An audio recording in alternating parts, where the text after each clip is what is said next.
and welcome to the Unofficial Controller Podcast, your weekly gaming podcast, episode 89, Arcade Memories. With me, George, and as always, joined by Bobby. Afterburner Arcade Full Motion to my rusty Rally Burner bike. How's it going? Good, you? Yeah, oh, absolutely fantastic. We've managed to pack up and ship out from last week's episode, although they don't realise that I'm a little bit cash strapped. So instead of sending them overnight delivery, I've sent them basically on a cargo ship. So it's going to take them 2 or 3 weeks to get back. So thank you again to the Enigmatic Production boys. See it as a cruise, a long sleep. I mean, I was nervous putting those crates, not the crate, but the casket in the crate to ship. I was very nervous. They're very expensive. I was very nervous touching that thing. Well, you can't. I don't think there's another taker around anymore that's got that level of craftsmanship. Yeah, 16th century mahogany was, as you quite rightly put it, it was beyond. It was beyond. Yeah. So if you're wondering what we're talking about, last week we had a special episode where the Enigmatic boys came on. Go back, check that episode out, and do them a favour while they're on a slow boat to the UK or Transylvania, wherever it is they come from. Why not go check out their fine works on Enigmatic Productions on YouTube, or the trash tapes available on all podcast providers. Before we get stuck in, obviously, my name's George, my co-host is Bobby. But did you also know Bobby is a veritable internet gaming celebrity? He's got more platinums than I've had hot dinners, and I'm not a young spring chicken, so that's more than 2. And he's also a host of his own show, Bobby's World Podcast, and you can find him on Instagram as Chronicles of a Gamer, where he reviews and retrospectively talks about some good platinums and bad platinums that he's earned over the years. We might get into that in my What You've Been Playing, because I've got a confession I've been trying to confess for the last 2 weeks that I'm not particularly proud of. But new fans and old, they're gathered round. They're like, George, why are you talking about mahogany? We're not here for mahogany, boy. We're here for video games. So coming up, we got the news. In there's going to be some interesting Xbox news. Probably a smattering Nintendo and Sony news. In fact, there's also some interesting news about GameStop. Its stock is higher than it's ever been, even in the height of the gaming purchasable disc era. So there's some interesting news that might raise an eyebrow. Yes. Then we've got the feature where we're going to talk about our arcade memories. As always, we reached out to you fine, wonderful people to ask you your arcade memories.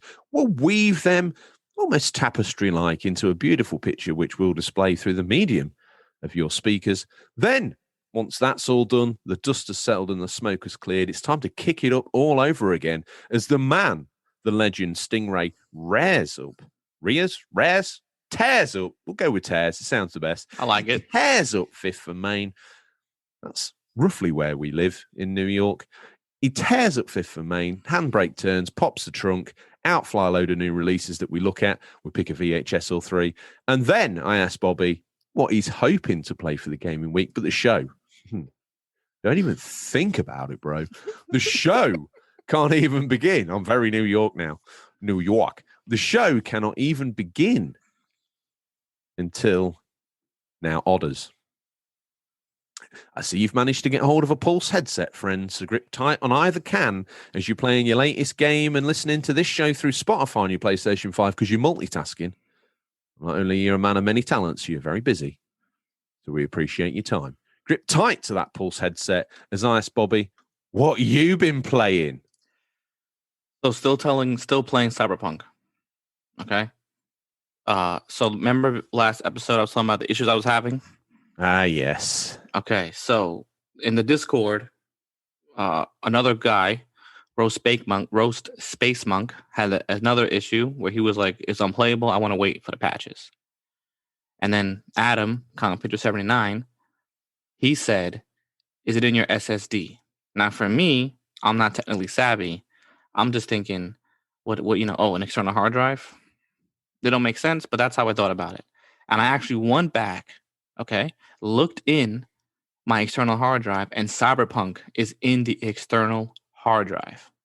I transferred it back to the PS5, and it's like a brand new game. This is before the patch that just was released. So a week before the patch, I transferred it over.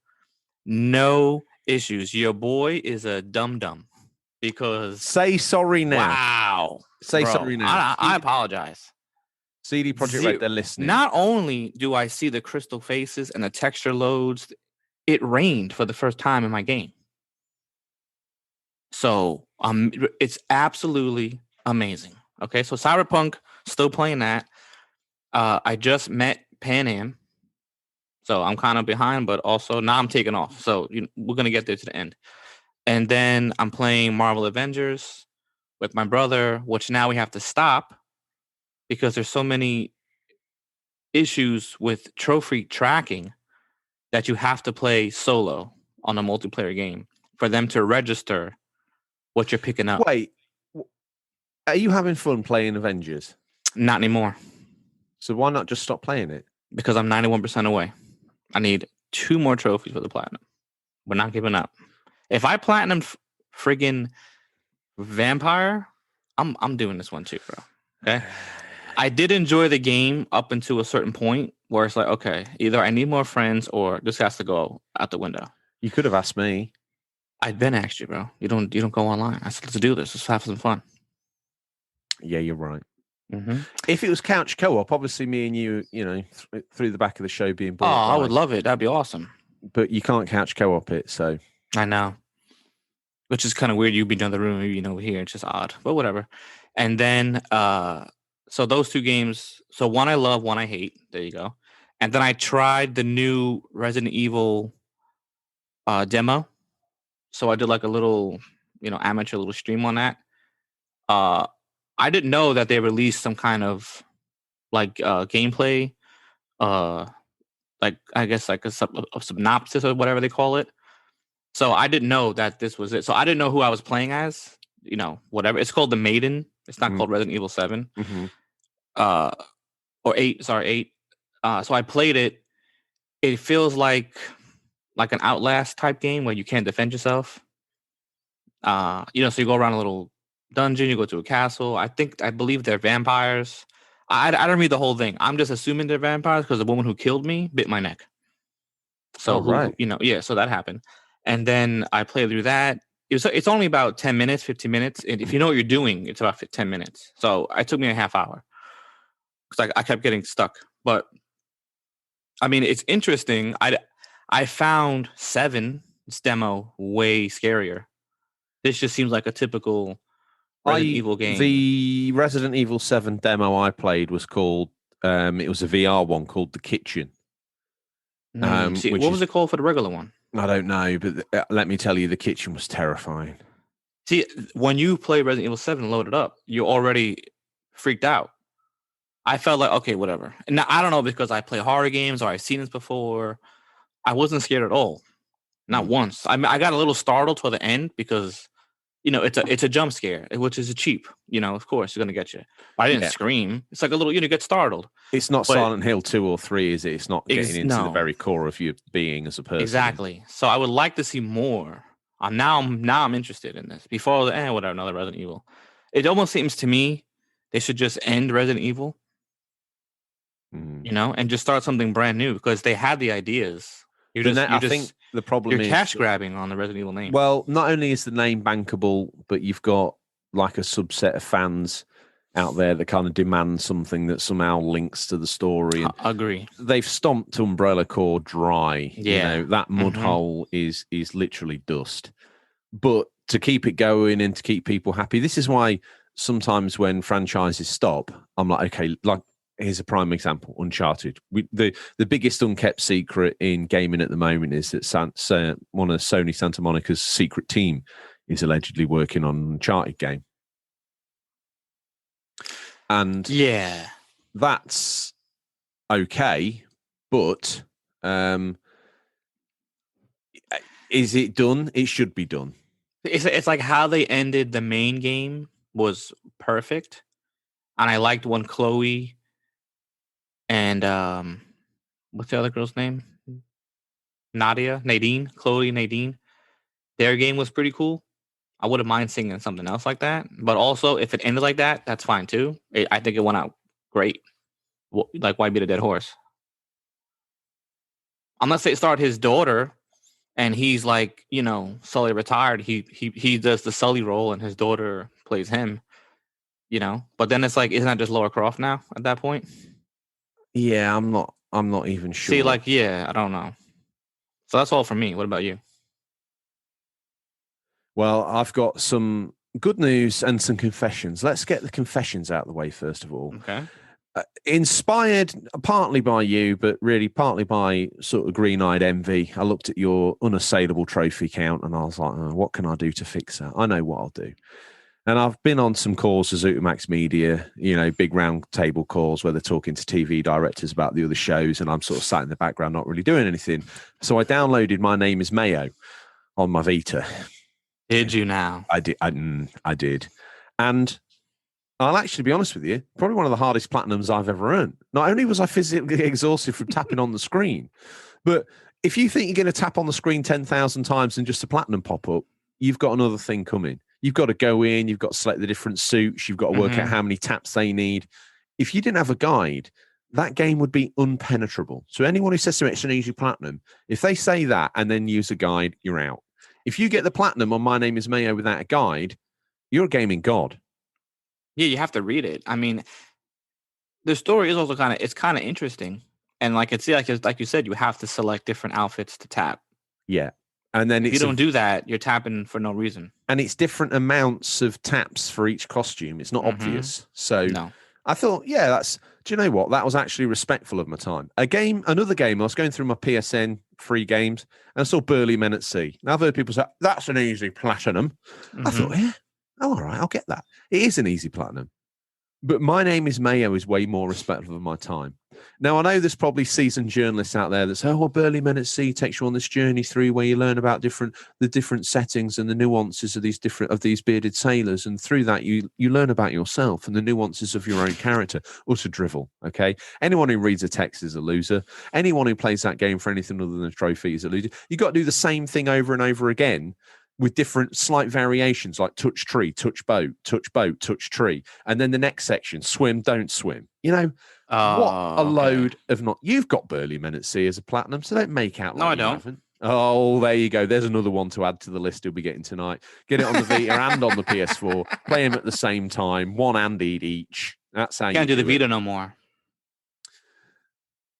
Because you're a naughty boy. I'm a naughty boy, yeah. Well, maybe that's how I'm going to catch you up. Well, welcome to the dark side, bro. Maybe I'll get 100 platinums on the Vita, and then you can start crying your eyes out.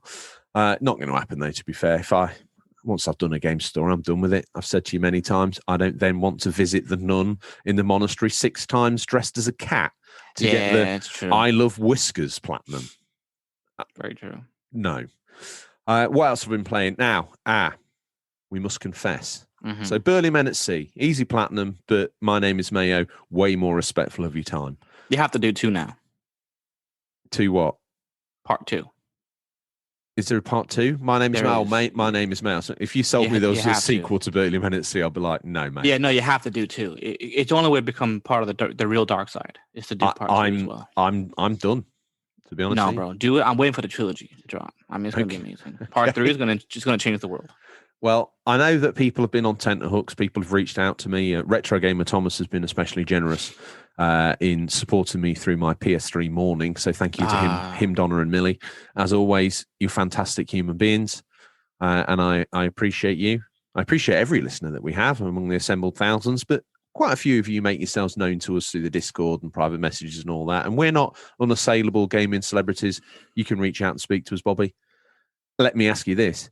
Do you need to pay to get into contact with us on Discord or Instagram? Nope. No, you don't.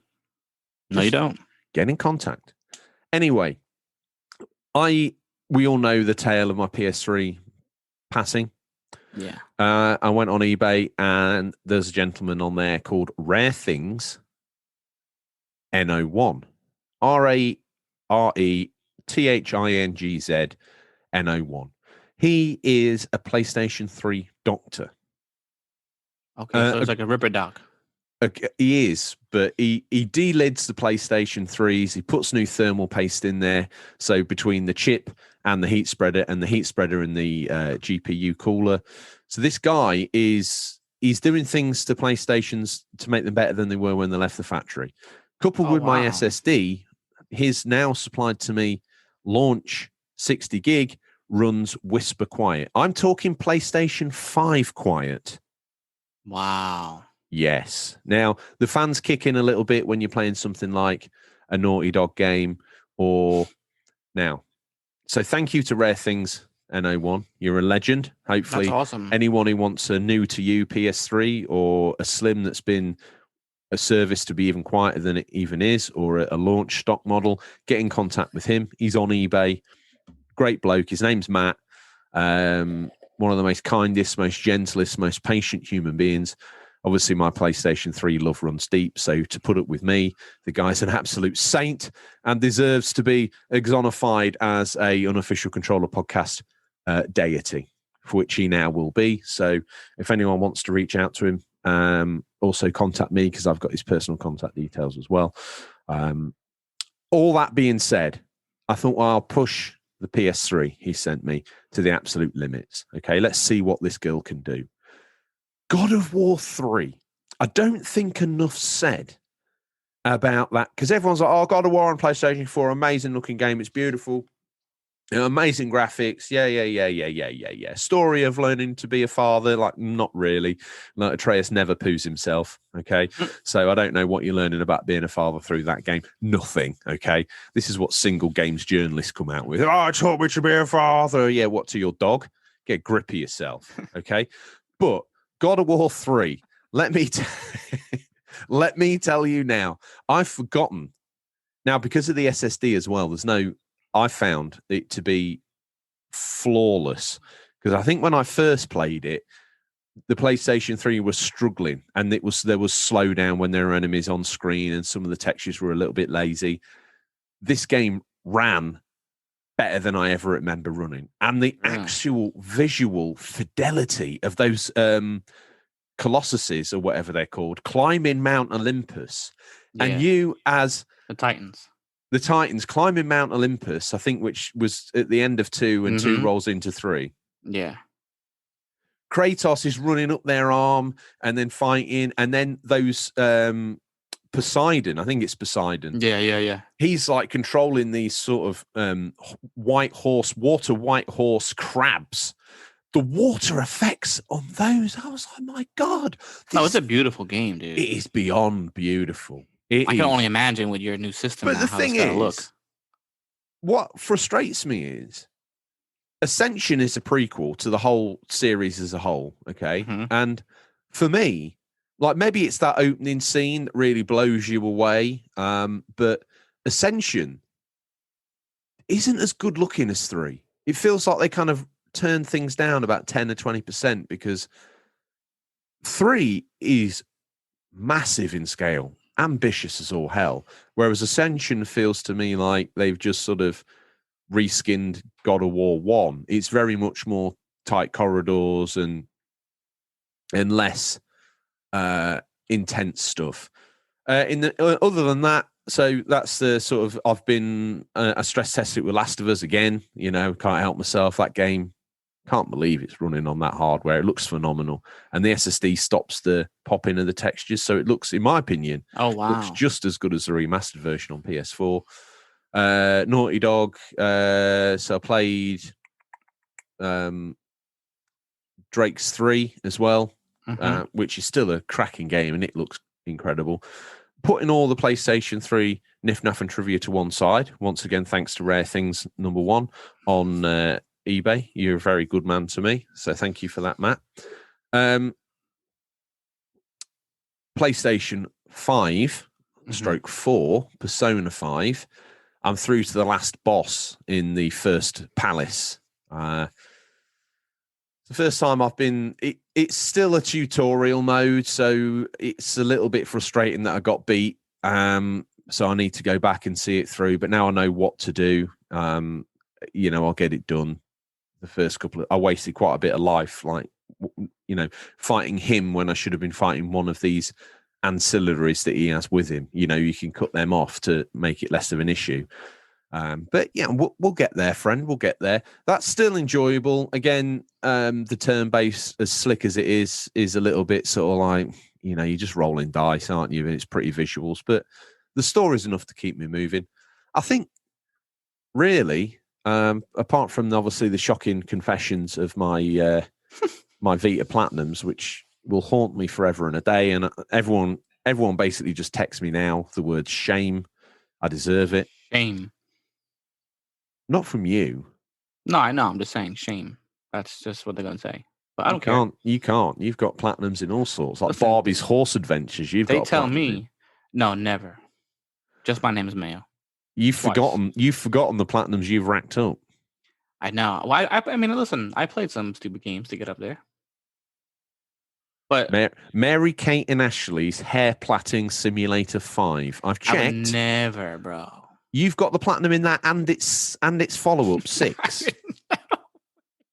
So I'll prop you at the start of the show, like, listen at this gaming legend. It's not even true, but do you know what? Tell you, if they made My Name is Platinum 10, My Name is Mayo 10. At this point, they might as well call it My Name is Platinum.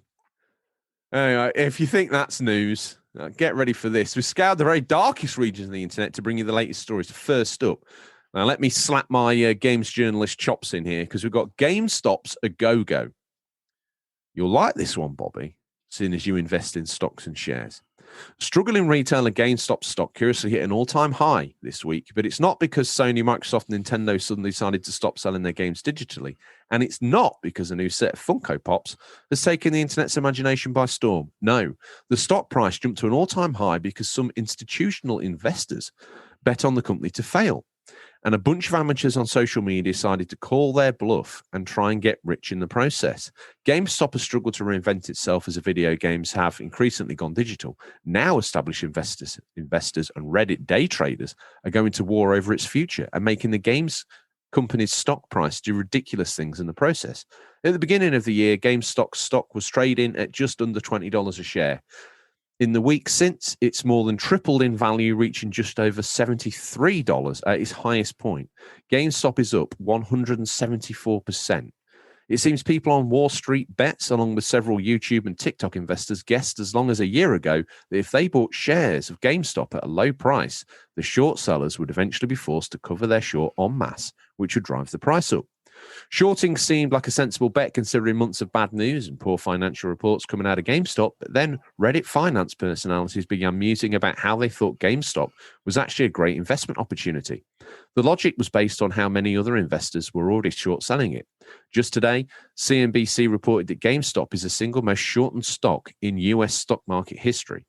If someone shorts a stock, this is if you want to work out what's going on here, listeners, pin your lugholes back. If someone shorts a stock, for example, sells it and gives the original owner an IOU, then the original owner needs the stock back. They need to cover the short by buying additional stock. This helps pump up the price of the stock even further, making it more valuable and potentially creating a feedback loop where it goes up and up and up as everyone scrambles to buy back from the same limited pool of shares, obviously therefore increasing the price.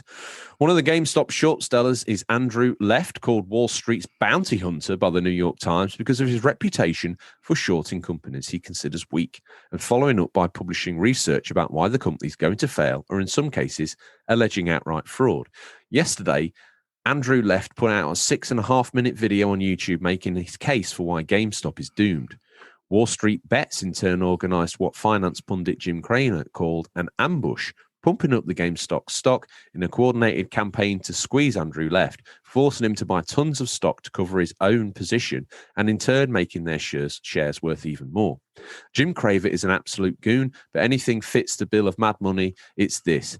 GameStop's current stock situation then likely has less to do with its long-term prospects, actually looking up the chaotic amateur day traders exasperating existing weirdness in the marketplace. Some of those bullish on GameStop's fortune may have rightly sniffed that the short sellers were too negative on the company's future.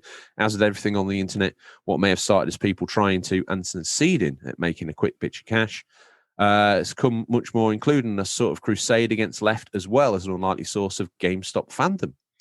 Earlier this month, GameStop announced Ryan Cohen would be taking a seat on its board. Cohen is formerly the CEO of the pet food website, Chewy.com, would you believe? But he's already become a golden boy meme in the world of GameStop stocks. Search his name on Twitter and you'll find people tweeting things like, Papa Cohen will take us all to Mars, suit up homies. It'll be a bumpy ride. Rocket emoji so you don't fall off. Now, that was an awful lot of news, but it seems to me like there's some reasonably clever dudes out there buying these stocks up, selling them back, then they have to buy more, so the stock goes up, and obviously they're making quite a lot of money. There's also never bet on gamers, dude, because they're always going to rise to the challenge, and they've gone off and bought all these stocks to make it even more difficult. That's incredible. And that's had this strange effect of taking a company that has been on a downward spiral for quite some time and pumping its stock value up to unbelievable levels, which has obviously garnered the attention of the mainstream press. Your New York Times and your Financial Times and the like, to make it an even more. Once the stocks got up on people's radar, people buy more of it, because people are, if that's going to carry on for another day, I'll buy some stock today and sell it tomorrow. Made myself a quick $100, happy days. If that's happening worldwide, GameStop's value is going to keep spiking. Now that's good for them stability wise, but are they just being played? Are people just having fun at GameStop's expense at this rate? Probably. I'm not sure. GameStop is weird because I feel like they used to be really good and interesting, and now it just seems like the generic store that you go to buy video games. There's no life in it. It's just a cardboard cutout of what the store is basically what it's come to. Yeah. I don't really like GameStop. It's just, I don't know. I'd rather go somewhere else and get a game than GameStop. I used to love going in there. They had all kinds of cool collector editions, and the people were more friendlier. The store looked cool, how they separated it. Now it's like, all right, left wall Sony, right wall Microsoft, far wall Nintendo, and here's some Funko Pops. I mean, it's ridiculous. Even if you buy a game used online, sometimes you just get the game, the disc. Like, well, where's the cover? It's a generic cover with typed letters of the game. They don't tell you that. So it was taking a beating for a while. Yeah. And my local GameStop is not good. It's the problem, I think, is, retail's dying because people are downloading games and other bits and bobs. I don't want retail to die. But for the hardcore, prolific physical game buyer like myself, You go in GameStop, or in the UK they've got it's a different company, but it's very similar setup called Game. And a lot of the stores are tired, sadly. A lot of the stores are trying to lever off Funko Pops of gaming or geek culture. They're selling all sorts of tat, like thumb covers, thumb grip covers, and all that ramble. And yeah, it's hard for them because you can go on Amazon and get it delivered to your house sometimes that day for $5 less than they've got to sell it for, because they've got to pay for business rates, they've got to pay for the tax, they've got to pay the staff that are in the store that are going to serve you and ask you how you are. Now, for many years, they'd then try and force your arm up your back and say, oh, no, you need a guide for that game, and they'd try and sell you the guide. And to be fair, and insurance, and the disc insurance, forever scratch disc insurance, and console repair insurance, and Funko Pop spill damage insurance, and it's all out there. And I feel sorry for them because they were trying to add the value adds, because they're probably selling the games as a loss leader to get you in to buy, so they could then sell you some of the other tat. And I feel for anyone in retail, because it's hard, because people always expect the very highest premium level of service, yet they want to pay the least for it, or they'll just go to Amazon. And it's like, 100% agree. Now, to me, video game physical edition collecting is probably going to start to be a little bit like vinyl. You're going to want to play it on original hardware. If they could start having pristine used Mega Drives or get Genesises boxed on shelf with a selection of some of the best games, genuine original games as well, not repros, with the original box art, nice condition for you to peruse and buy, all the leads and a guru to advise you how to plug in your snares, how to plug in your Mega Drive. You can get them loose as well, just all cellophane wrapped, or you can get them in the box. Yeah. I mean, that, and that's the original hardware, or they've got one of those sort of Retron 5s where you can play them all, but there's a little bit of compatibility, but they'll talk you through. They'll advise you. Say a young kid walks in and he sees the Mega Drive, he says, oh, what's this? And someone says, well, you know, you could take this home, it's X price, and then you could take this game home, it's called Aladdin. I think you'll have a great time with it. You know, the 16-bit, give them a little bit of a history lesson, was more like cartoons come to life rather than nowadays where it's, you know, super realistic facial skin tones and textures and all that sort of jazz, and give them an education in gaming. Obviously, without COVID's an issue, but maybe have some consoles in the corner to play on, or arcade machines of yore, which fits in with this week's theme. And then maybe, as you say, instead of just like the day and date boxed version, they'll have a copy of that for sure, no problems. But they've secured more collector's editions. Yeah. Because if you want to see a collector's edition, you could go down there and touch it, feel it, smell it. On Amazon, you kind of see a picture. If you're buying the game, fine, no problems. But if you want the collector's edition, you want to see how big it is, you want to see what comes in it, and that sort of stuff. Maybe they could get older ones for more classic games that maybe a bit sought after, and make it like a real, that sort of place. Now, that will probably fail as spectacularly as GameStop and Game are failing right now, because people just, you know, whatever, but they've got to try something new. I know. You know what?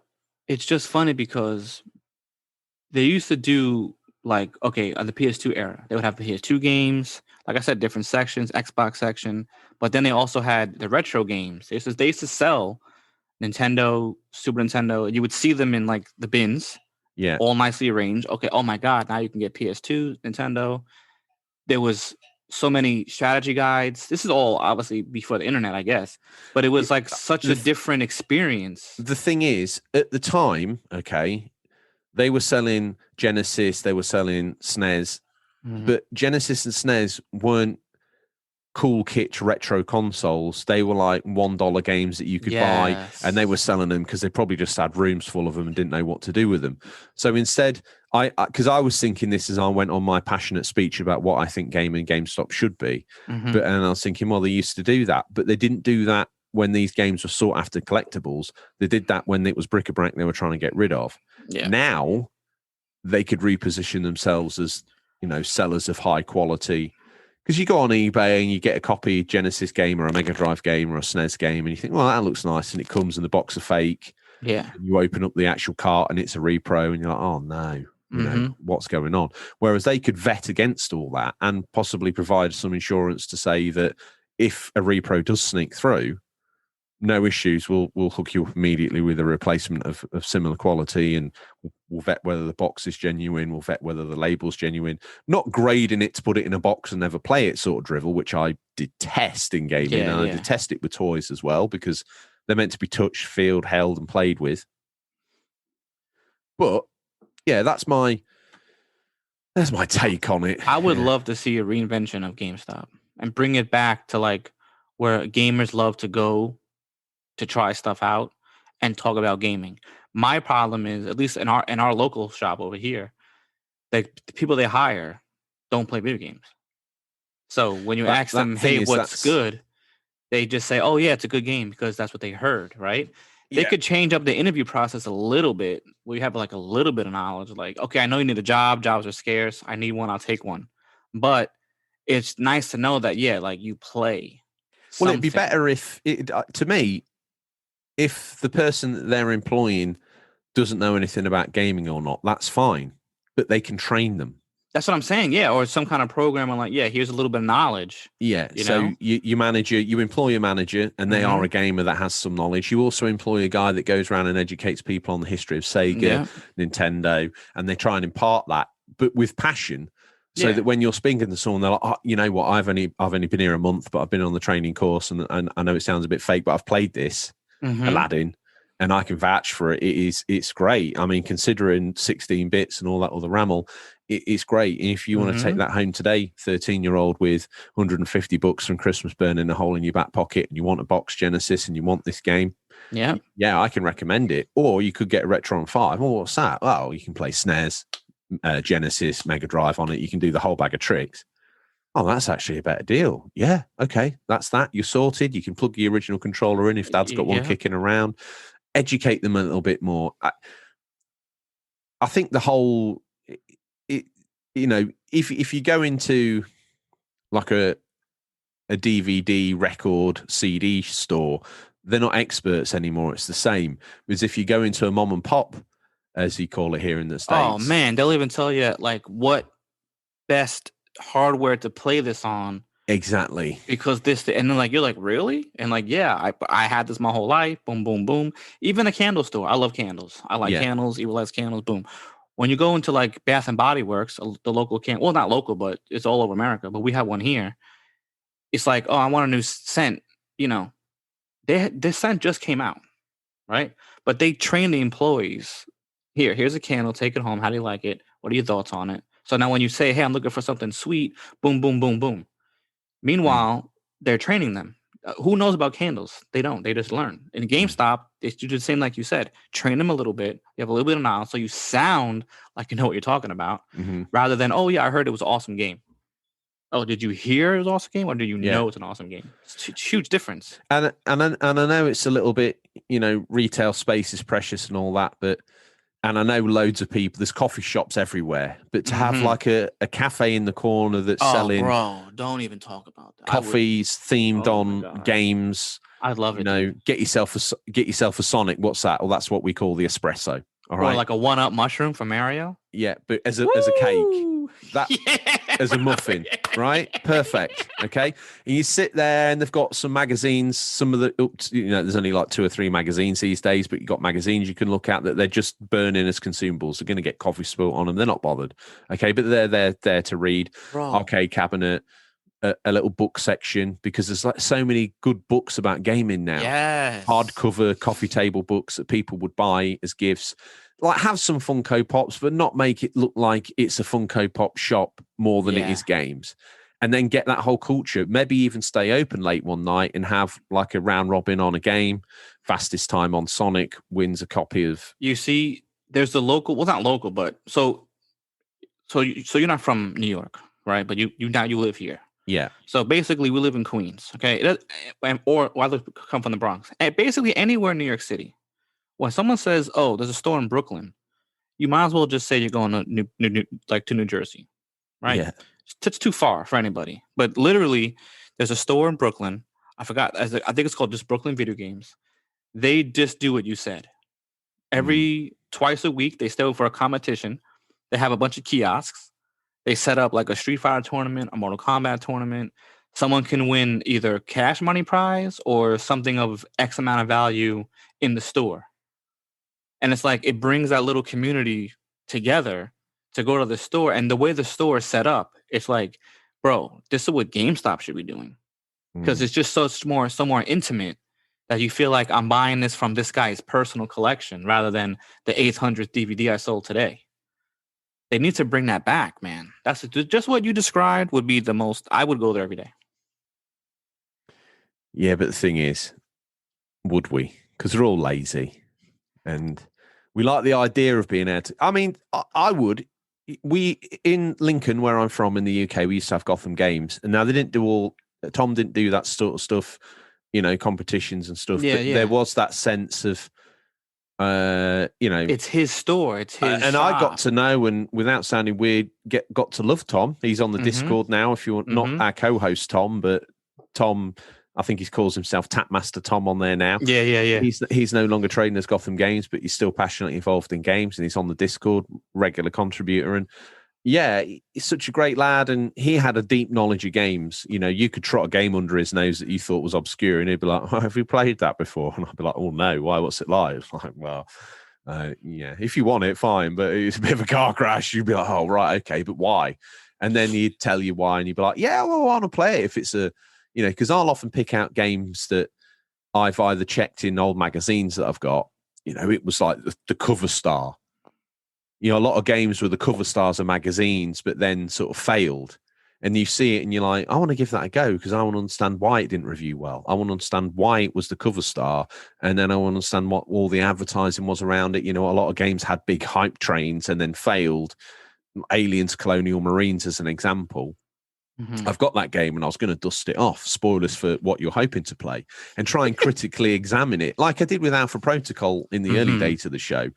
And I still owe the listeners I've got the notes for it coming out my ear rolls, but I don't think that's going to be a very popular show. So we always go a little bit clickbaity, sadly, but no one wants to listen to an hour and a half deconstruction and reconstruction of Alpha Protocol by Obsidian. But I think it's a fantastic game that just missed greatness by the smallest amount and was just broken down by its parts. Let me explain something to you.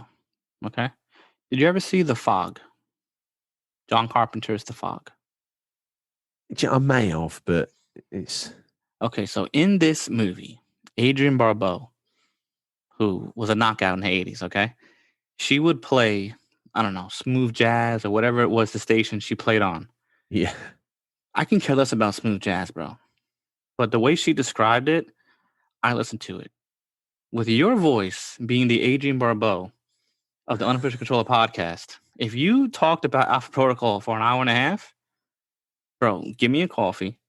I'm going on my couch with a blanket and hit play. What's wrong with you, bro? I don't know. Do it.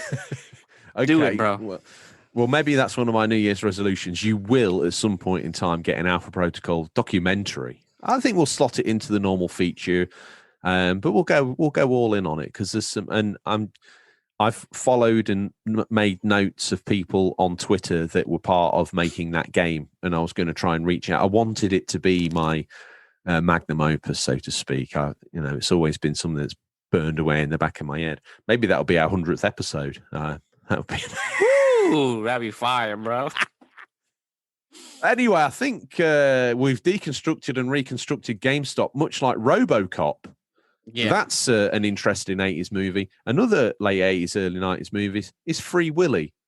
This bit of news, Bobby, Free Philly. What's it all about? Following widespread consumer backlash, Microsoft released a statement walking back its Friday morning announcement of sweeping price increases for the Xbox Live Gold subscription service. According to details outlined in this morning's announcement, the minimum yearly cost of Xbox Live Gold would have soared from $60 to $120. But Microsoft posted an update to its announcement in which it appeared to reverse course, stating, "We messed up today, and you were right to let us know." The update read, "Connecting and playing with friends is a vital part of gaming, and we failed to meet expectations of players who count on it every day. As a result, we have decided not to change Xbox Live Gold pricing. In addition, the statement announced that reversing years of precedent access to free-to-play games will no longer require an active subscription to Xbox Live Gold. The company will be working to implement that change in the coming months. An active Xbox Live Gold subscription is required to play online games on Xbox consoles and also unlock monthly games with Gold. That can be played while the Xbox Live subscription remains active. And until just now, access to free-to-play games, the update statement closed with some numbers. If you're an Xbox Live Gold member already, you stay at your current price for renewal.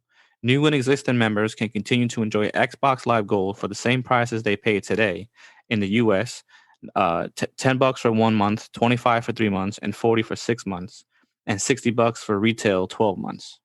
Now, that all kicked off on the Discord, our Discord. If you're not following us on there, the link's in the link tree on Instagram or Twitter. Get involved. The conversation continues outside of the show. Sometimes even I climb down the tree and post a comment. I normally just watch silently in the background. Like I go in the What You Can Eat page and see what people are eating and see what Adam's made. And I'm like, bro, that guy can cook, dude. Thing is, I like to see what people are making, but it makes me hungry. Then I just go and feast on bread and butter or a white roll from the bodega. And the bodega, bro. Yeah. With Kerrygold cheese. Oh, beautiful.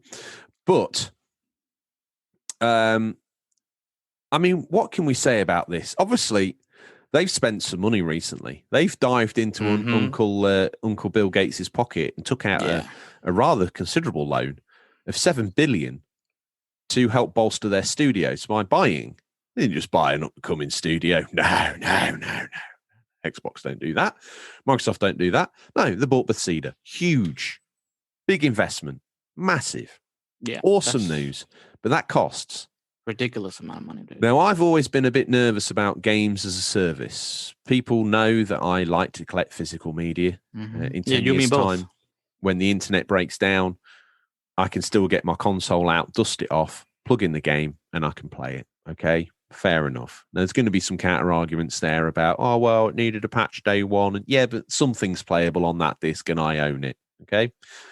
With games as a service, you never own the game. You own a license to it. It can be revoked at any time. The game can come off the service, come back later on. Whatever. Yeah, something gets bought out or whatever. Yeah, or they've got licensed tracks in there that they no longer have the license for. So either the tracks get pulled or the whole game gets savaged. Okay, that's one issue I have with it. Secondly, it seems to me like they were hoping to get away with this and no one would mind because Games Pass is such a good deal that people would go, yeah, I'll just pay the extra 10. But obviously, gamers are quite toxic at times, aren't they? And I feel like this more than probably they're positive in the toxic pool. There's also a lot of clickbaity YouTubers out there that were instantly doing videos on it and just absorbing the clicks and loving it. Oh, look at this hypocrisy. We're in a lockdown. We can't go anywhere. We can't do anything. Look at Xbox, the devil. Okay, like it, love it, loathe it, or hate it. Although we see games as works of art, these are companies all vying for money out of our pockets. Now, they can't continue. We've said many times, and the evidence even presented by Phil himself is that Games Pass loses money. Okay. So I feel they were trying to get people off Games for Gold at $60, make that price really untenable to the point where you go, well, if I'm paying that, I might as well pay this and go to that. At which point they would delist Games for Gold. Then when everyone's on Games Pass and they've bought or they've invested in the ecosystem, they've got 2 or 3 games, they've got games that they would have bought from the shop but can't buy. Then once they've got everybody there, they can start cranking up the money. Now, I call it a Trojan horse, and I know a lot of the Xbox fans, don't speak like that. They're pro-consumer, this, that, and the other. They're not pro-consumer. No games company's pro-consumer. Sony isn't pro-consumer. Nintendo's not pro-consumer. Microsoft... Especially Nintendo.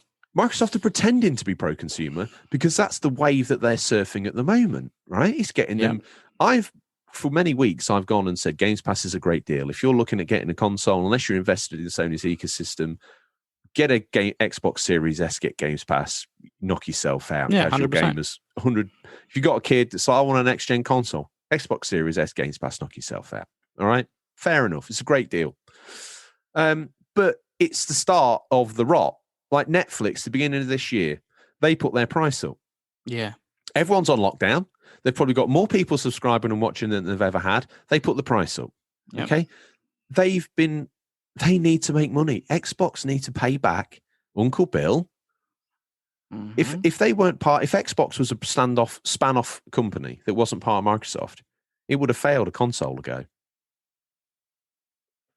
Now, that's not me. Money. That's not hate. That's just the bare economic facts. Yeah, how can you sustain that? Right? You can't. And there would be some great systems and some great games and some great innovations by Microsoft just lost to the history books like Sega. But because they are part of Microsoft, this experiment continues on. And to me, this, I want to stay positive. Every console has its benefits. All consoles have got some great games. To be 100%. A real gamer, you've really got to have every single one of every single thing that's out there and play every single game on every single format. And then you really are a full gamer. But this, to me, it just felt like they thought they'd dip the toe in the water. They get kicked back. Oh, all right. Okay. We'll dress this up as like, you've told us we've made a mistake. Because it's hurt them twice. Yeah. Because before, little Johnny had to buy Xbox Live Gold to play Fortnite with his mates. Now, bonus, he gets to play Fortnite or Warzone for free. Yeah. So they've not only retracted that initial clause, they've actually given away probably a vast majority of their online play for free. Yeah, think about how many free-to-play games there are on each system. Yeah. And you don't have to buy anything. So those are just users that are not even adding to the value. No. Right? So that's gone. But I'll tell you what, I guarantee you that PlayStation and Xbox are going to go up in service because they got the PS5 now, they got the Series S, Series X now. So they're going to add value. They're going to increase it for sure. There's no way it's going to stay at this price. No. It has to go. As the games get better and better, they're going to want more and more money. Well, a top tip, I think I'm subscribed to PSN till like 2023, but a top tip that Retro Gamer Thomas came out with, it applies to all consoles. It's not just the PlayStation. It applies to Xbox and Switch. When Black Friday goes up, they discount PSN, Xbox Live Gold, and Nintendo Online by a vast amount. So you can get 12 months for damn near 6 months money. Okay. Yeah, every time I see a sale, I buy it, boom, and I add it. Snap. And that's how you mitigate this. And I think even if they'd put it up to 120, there'd been rumblings, but it didn't really, because it was trending on Twitter and it was a pylon. And I hate pylons. We've seen them on games, Cyberpunk, Last of Us.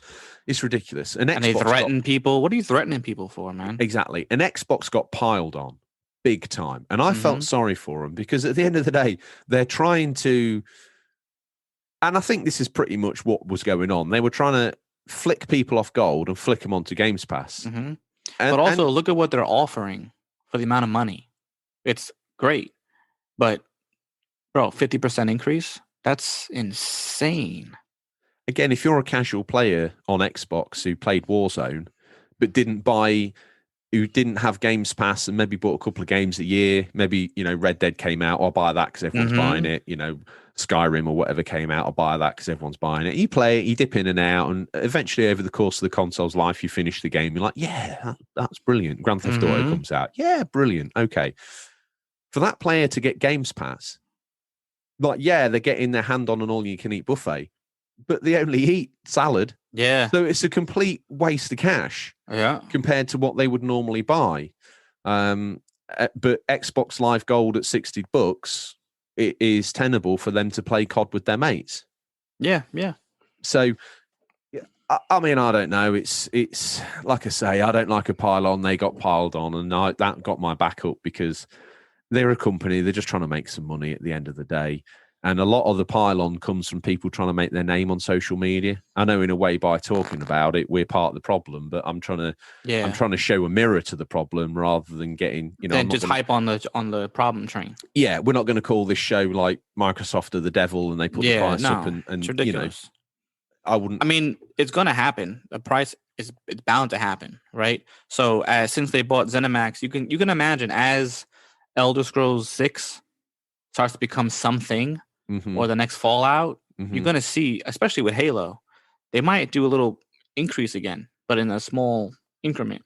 Well, they've got the fingers burnt, so now they've got to put it up $1 every other couple of months, haven't they? Yeah, over time. They'll get there. They'll get exactly where they want to be. They're a corporate. I mean, PlayStation Plus was $50, right? Now it's $60. It's $10. Yeah.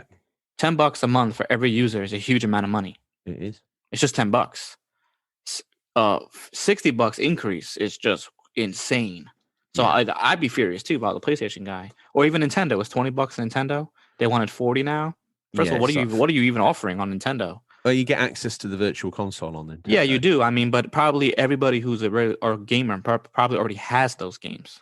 It's a lot of like SNES ramble, a lot of NES ramble. So you're not really offering anything special. It's just the basic Nintendo games you would probably already have or have already played. I see Nintendo as a real starter system or a starter company.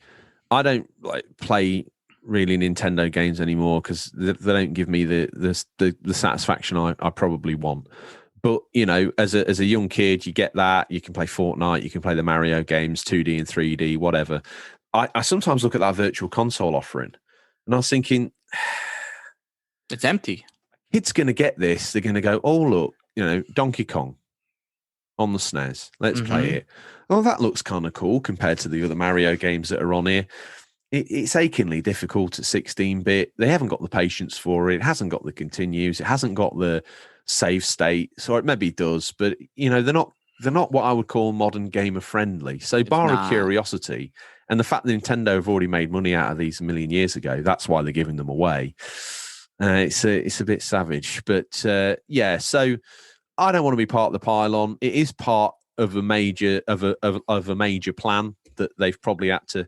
I guarantee you, Friday night, Uncle Phil was preparing a PowerPoint slideshow to Uncle Bill Gates about his recovery plan, about how he's going to earn this money back if he can't do it this way. Yeah. Oh, yeah. This guy's very smart. Yeah, he's savvy. He knows what he's doing. They can spin things up to make them. We messed up today, and you were right to let us know. That's a very honest way of putting it. And then Phil has the gift of gab. He does. Yeah, he can talk his way out of a lot. Thing is, bro, he's got. There is a bit of sentiment with it, but this sounds like the sort of a media span. Connecting and playing with friends is a vital part of gaming, and we fail to meet expectations of players who count on it every day. That sounds like it's been prepared by a media company. 100%. But there's ways, like, for example, if you have a nice vocabulary, right? Yeah. You could say the most basic sentence with bigger words and sound like, wow, bro, that was awesome. Meanwhile, you and me are like, oh, yeah, I could do that, with regular words. And then we sound like just regular people. Just the regular dudes podcast. Yeah. So the way he could speak, it's like, wow, that you said. Look at, for example, our Governor Cuomo. Great speaker, bro. Mm-hmm. Right? Is he saying half the stuff that he wants is true? Who knows? But it sounds great when he says it. So you believe it more. It feels like, oh wow, he had this master plan and he said it so eloquently. I believe it. Meanwhile, all he said was make a peanut butter and jelly sandwich. Yeah. Well, with that all done, we couldn't really do the news without having a little bit of Ninty news. It's time to sheath your sword. The Pokemon Company appears to be getting ready to lay down the law all over again, what's been described as a new ban wave. According to Serby.net, naughty users of Pokemon Sword and Shield and Pokemon Home are the targets, with some players on notice for using altered data, while others are causing issues by impairing the functions of games and apps for other users. Players who are caught with modified save data will be banned from using trading features and will no longer have access to Home. It follows an agreement in terms of service prohibiting modification of save data. Save data modification, for example, can include adding Pokemon to the game that you didn't actually catch. Bans can either be temporary or permanent, and the Pokemon Company plans to take the same course of action in the future. It'll also put more measures in place if required. This isn't the first time it's done something like this either. It's previously dished out bans for players who were deliberately disconnecting from online battles. So the Pokemon Company trying to protect its brand, trying to protect its services. Nothing really wrong there, but it's news as far as I'm concerned. Let people know. If you are one of those naughty players, stop it immediately, else you won't be able to play your favourite game. If you are playing your favourite game and cheating, you're actually cheating yourself, aren't you? It's true. I don't understand. I never understood that. Like, even for example, let's just use Animal Crossing, because I don't really know about Pokemon besides collecting cards and beating other Pokemon. Animal Crossing is pretty generic. Okay, you start off with nothing, and then each day you play, you gain and gain and gain, and eventually, as you keep playing, you'll get the better stuff. Mm-hmm. There are people who fast forward in time to get everything, and then reverse time to their current date, and now you have the biggest house, you have all the bridges, this, that. What is the point, right? I mean, so now you've gone 100% in the game. What is there left to do? So the game is essentially over. Yeah. So in a game like that, where you take your time and play a couple hours a day, next day you're, good, I can do this tomorrow. It's okay, put it down, next. I don't understand what's the point of like cheating. Yeah, what does that do for you? I don't get it. I think maybe as a youngster, I was a little bit more into cheating. When games are a bit tougher, I'd put a code in, a god code. Yeah, but I mean, that's a totally different thing. Yeah, I'm just trying to. But nowadays, I just don't. I've paid. Normally, I'm buying £1, $1 PS3 games. Don't get me wrong, but when I do buy a full price game, I do want. I really have no. Imagine getting Cyberpunk, then fast forward into the ending, and then being that's what I'm saying. Or you got the best gun in the beginning of the game. That's it, done. I'm moving on. Like, hang So on what's a minute. the point then? What did you even buy it for? Yeah, It's strange, but like Game Genie would well, change. You know, like, all right, is it cheating? Yeah, but at least you're having fun with the game now. I can do this, and that. I could actually beat the game and see what the ending was. When cheats were cheats and not DLC. Yes. Well, I just thought I'd lob that in there as we've had 2 great conversation pieces and one sort of interesting conversation piece. The other thing about Pokemon is people attach value to these. You know, there are sort of sites that you have to go on to pay someone money, real money, to get their sort of leveled up Mewtwo. There are people that trade. So cheating and save data modification probably means that they get access to these things when they shouldn't, which they then monetize through selling sites. Well, I'll tell you something else. They sold, remember, I think it was like, I don't know, World of Warcraft, one of those games. They would sell accounts for like massive amounts of dollars. That's also illegal. Yeah. But people would sell actual, so in Animal Crossing, it's called bells. People on eBay would sell their bells for real money. So they will go to your island. You pay them $20 on eBay. They log on. They go into your island and drop their bells from their pocket until you got the money that you ordered, and then go, you know, again, that's just cheating. Why don't you just play the game like it's intended to play? Than having everything on your... Imagine having a Christmas tree in July because you fast forwarded and you spoiled all of the cool, festivities of the game because you want it now. I mean, then just play something else. Yeah. I don't know. Whatever. Strange. Well, question, Bobby, and no doubt we did. Did we miss anything? Do you have an opinion or take on the news that we missed? Do you want to get in touch with me and say, George, your rant about Xbox was uncalled for. It was misplaced. It was mistimed. During the coronavirus, we need online services to keep us from going insane. And who are you to have an opinion on that, you dirtbag? If they want to, and no doubt they will, if you want to get in contact with me and let me know that I owe Uncle Phil an on-air apology next episode, how would they get in contact with me and let me know that I need to ring up Uncle Phil and Uncle Bill and beg for forgiveness on bended knee? They can contact us on Twitter. They can slide to the DM on Instagram. They can hit us up at our official email at questions@unofficialcontrollerpodcast.com, or you can join the Discord and ask us there as well. Wonderful. Another question for you. I think I've already asked you this, but I'm going to ask again. There's loads of podcasts out there, okay? Yeah. Most of the really decent ones, which I like to think we pump out a show that is of the highest quality. We joke around and we say that we're a Mickey Mouse show and all that, but we always try and make sure the quality is as high as we can get it. The news is as hot as we can get it, and the features as good as we can manage. Some days we do more listener-centric ones, like this week's. Other ones we go off and we do some proper typing on a proper keyboard and do a journalistic take on something or other, gaming-wise. Those shows normally ask for support financially. Do we? No. Yeah, but surely to interact with the community, there has to be just a little charge, $1 a month or something? No. So it's all free. 100% free. That's insane, Bobby. Yeah, it is. It's free. You don't need an Xbox Gold or PS Plus or Nintendo Online. It's just free. Just free. That's startlingly good value. And it's probably why I was on a 4-hour call to El Buccio at Zutamax Media trying to justify, much like Uncle Phil is to Uncle Bill, why did I get this podcast in the first place, George? You're going to give everything away? I'm running speedboat runs between here and Florida 16 times a day at gunpoint with the Coast Guard to pay for this, and Pauline Quirk's food bill on Birds of a Feather, the remake.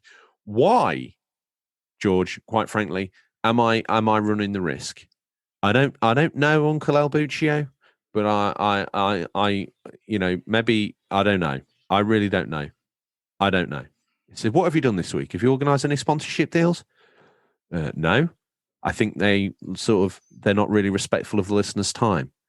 He got angry. He said a load of Mexican swear words, okay? And I'm glad that it was on Zoom, because I felt like if it had been in real life, I'd be missing a limb.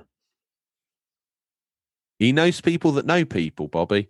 And I'm a little concerned they might come a knocking at this rather expensive apartment in New York that he pays for. So keep your eye on the door. Don't let anyone in that you don't trust. Anyway, with that rant all said and done, thank you to everybody that joins us on the Instagram, joins us on the Twitter, and joins us on the Discord. If you're not following us on any of those social medias, you're missing out on the show, what it's got to offer, what it can give you, and the community and friendliness that this show has gathered around it. It's the feature, Bobby. We've arrived at what some call the meat of the show. We call it the feature. This week, it's a listener memory special, as well as we're probably going to wheel in with a memory or two. This week, it's arcade memories. Now, really, apart from sort of in the UK especially, seaside places that are starting to look a little bit old, a little bit tired. But back in the day, arcades were everywhere. Before home gaming consoles became so prevalent, this was somewhere you went to play and see the best graphics, the best gameplay known to man. You were gathered round, me and you, Bobby, we're the younger generation, or I like to picture us as the younger generation. We were knee height to a grasshopper, and some of the bigger boys, they might have been smoking cigarettes even. These arcade machines even had ashtrays built in, okay? They were stood there, Hadouken the living bells out of people on Street Fighter, okay? They were ripping people's spinal columns out on Mortal Kombat 1 and 2. They were chowing down on chickens out of bins in Final Fight as we sat there. Now, sometimes I would even get bored of watching the bigger boys and go over to one of the lesser known machines that was empty and unloved. And my parents probably were just trying to get past this arcade without me getting sucked in like iron filings to a magnet, Bobby. But I was in there. And because I wasn't allowed to play, I would hammer around on the joystick, pressing the buttons. And I didn't even put any money in. A little bit like when Tom let us play the console without the controllers plugged in and told us what good boys we were. Now, these places were wonderment. Some of the real high quality establishments had like neon 80s carpet that just, there was the odd spot of chewing gum on there because it was a frequent haunt for a teenager. But normally you walked in there, they had that blue hue neon light going on. You saw the massive marquee sides of these arcade cabinets. There was all sorts of stuff in there. You could be a fighter pilot, right? You could be a cross-country car driver. You could be an international karate sportsman. You could even be a basketball, baseball, or American football hero, all in for the cost of 20 cents, Bobby. Yeah. Now, these places, they are a gathering of teenagers and mystique. As I say, a place where the bigger boys went that you wanted to aspire to be with. That was all from the hip. I don't know where it came from, but wonderful. Bobby, before we dive into our listeners' memories, I'd like you to regale me your arcade memory or memories. I have so many because I just lived in the arcade as a kid. It seemed like whoever babysat me while my parents weren't around, first thing we did, boom, arcade. Maybe just the way because it's less issue to babysit a kid when they're already occupied by an arcade machine than actually being home with them. Yeah. So I remember my Uncle Tom, he passed away a couple years ago, but he used to take me there. This is back in the late 80s, early 90s. I mean, $20, bro, was a massive amount of money. Okay. And he gave me $20 and I used to go to the machine, get my quarters, and play some of the games. The issue was a lot of these, like you said, the big boy games, you had the big boys on them. So I really couldn't get a chance to play some of them I wanted to. So I play the smaller games, but I loved beat 'em ups. So that's my go-to. I wasn't really too much of a fighting guy unless I had a couple friends and we play like Street Fighter, Mortal Kombat together. Because then you would get some kid from random say, "Hey, can I play?" Yeah, sure. He'd throw a quarter in and beat you in 20 seconds. I'd lost a quarter. So I'd rather not lose a quarter that way. I'd rather lose a quarter because I couldn't pass anything. So beat 'em ups were just the most easiest thing.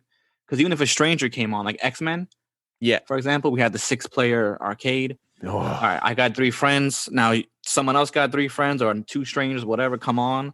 and you have the whole X-Men team destroying Sentinels, and it was just an amazing experience. Like the sounds, the carpet. This place I went to was in Yonkers on Central Avenue. So it was like, maybe 20-minute ride from my house in the Bronx at the time.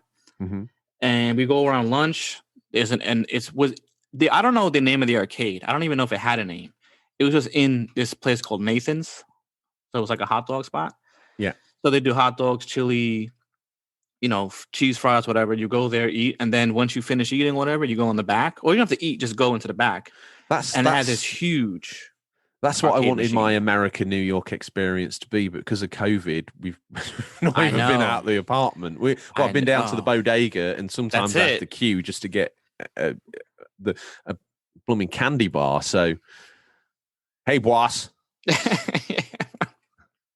Candy bar for me. I'm working on the New York accent, by the way. It's coming. It's gonna happen, bro. It's gonna happen.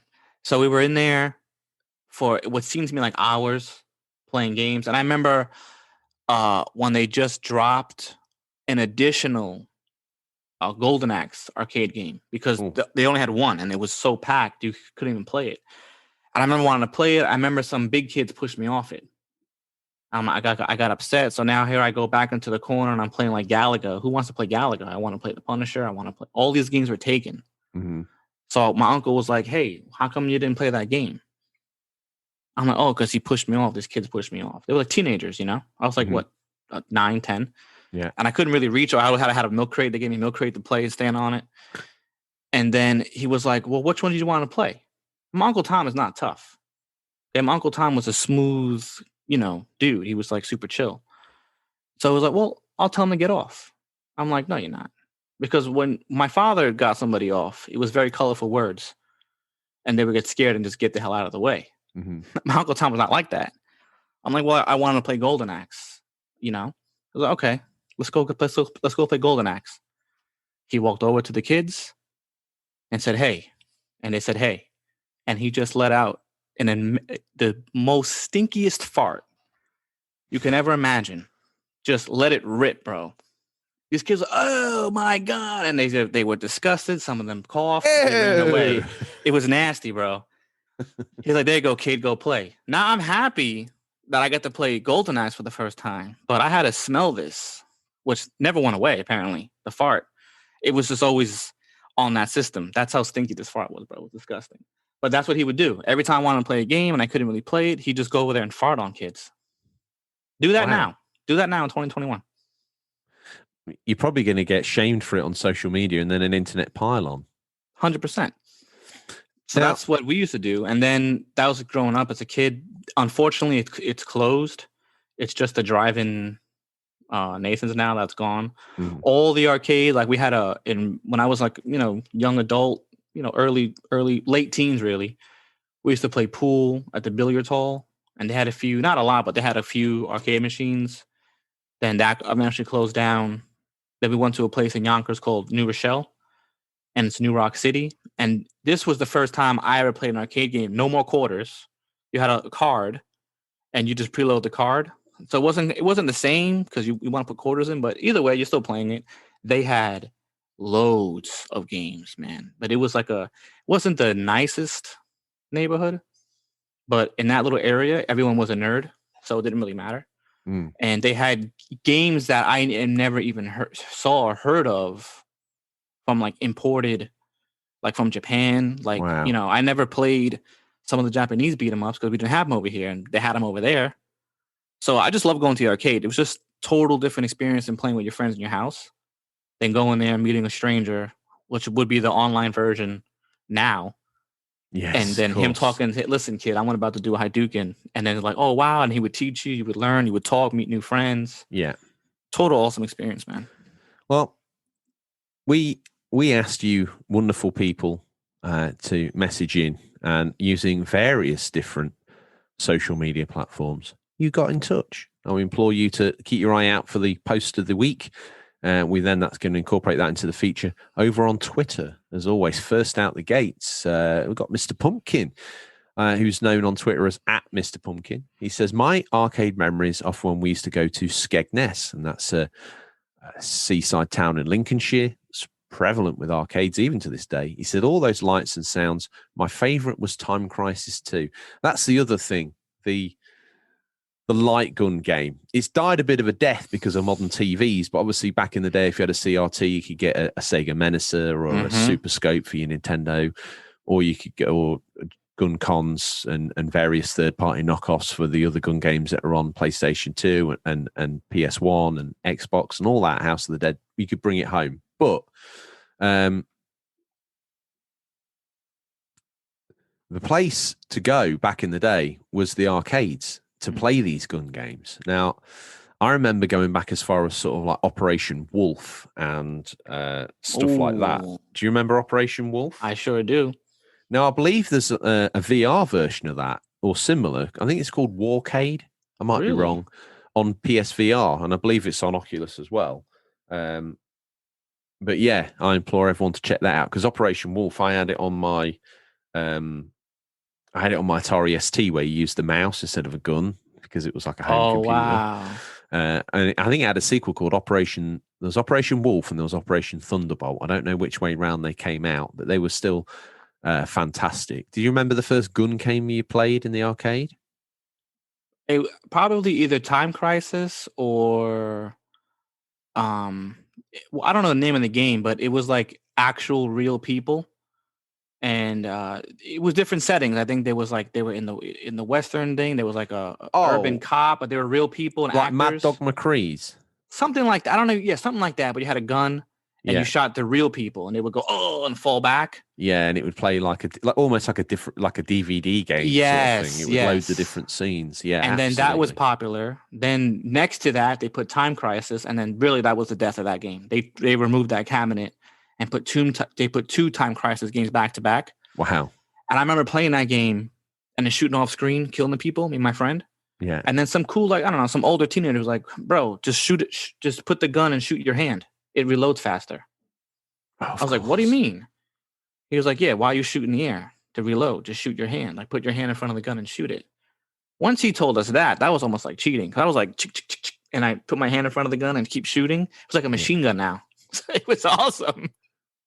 Wow, but it's who needs to duck? You don't need to duck when you have a friggin' machine gun. You know what I mean? Oh, that kid is like my new hero. That I kid's want a a T-shirt. legend. I want an unofficial controller T-shirt of the silent gunsmith with his hand over the end of his pistol. It was just so cool. He came out of nowhere too. Like, why are you shooting the air for? I'm like, who's this guy? You know, just shoot your hand. Let's pretend he was dressed in Western gear as well. I was like, wow, bro, that's a game changer. Also on Twitter, Ectological. He calls himself @real Ectological. What did he have to say, Bobby? He said, growing up, our local bowling alley had Primal Rage, and I would park there and burn through my parents' $20 for bowling and snacks. It's true. They gave him money for food, and he blew it all on gaming. Fair play to him. There's another man here, Bobby, and I think El Buccio's going to go even deeper in debt because he's he or she, I don't know, but new listener. Panton van Ansland, a.k.a. PVA Paint. Dude, I just finished all my school allowance off for the week playing school lunch allowance for the week playing Final Fight and Double Dragon 2. Haha, he laughs. He got carried away, got married. Wife and I have been friends for 7 years before dating. Our dates always ended up in the arcade trying to finish Jurassic Park and Dead Storm Pirates lol. That's now, awesome. my best dates have always been based around, with my current squeeze, are based around arcade machines, trips to seaside haunts to play arcade cabinets that you find nowadays almost like relics in Tenpin bowling alleys. Yeah, so something cool about sucking on a milkshake. I'm saying milkshake. Sucking on a milkshake with some pounds or dollars in your back pocket that you've gone to the change machine and got turned into 20 cents, and you're pumping into these aged machines, or even like some of the more new modern arcades that are like half decent, but the coin ops aren't around as much as they used to be. And you're pumping them in, you're playing a game, and a lot of the ones that I find now in arcades, they're kind of like more like gimmicky, and they give you these tickets that you then convert into a prize, but you need like 4,000 tickets just to get a normal pound prize. And it's like, I'd rather just play a proper video game here than play whack-a-mole and get a row of tokens that I can go buy. I need 4,000 of these tokens to go get a Baby Ruth candy bar. It's ridiculous. I never cared for those. No. That was a waste of my time. On Insta, C. Pliskin, he obviously loves the title we've given him because he says, "Who's ready for their weekly filling of Irish beef, eh?" This is a tricky one for me, unfortunately. I love that. More of that, please, listeners. This is a tricky one for me, unfortunately, as I started taking up gaming about 2 years or so before the Wii, since I was 4. So a young listener, so welcome. We adore every single one of you, meaning I don't have any major recollection. What am I saying? Recollection. He always uses the bigger boy words that trip me up, does the Irish beef C. Pliskin. Recollection of arcade spaces during their height or decline. So kind of a cheat. Let me talk briefly about arcade-styled games. This is a fantastic angle, C. Pliskin, an awesome idea. He says, my earliest memory was playing SSX Tricky for the PS2 and being amazed by the look and feel of the title. My early heart belongs to this Emerald Isle, but my soul belongs to the Geobaldi map from that game. And when you consider how intricacy made the majority of the tracks are, offering up alternative routes and different shortcuts to take if your observations towards the track design, alongside the wider range of characters of different personalities. Elise Riggs was possibly my first crush when I was young lad, as pathetic as that sounds. There's nothing wrong with that, because these video game girls are hot.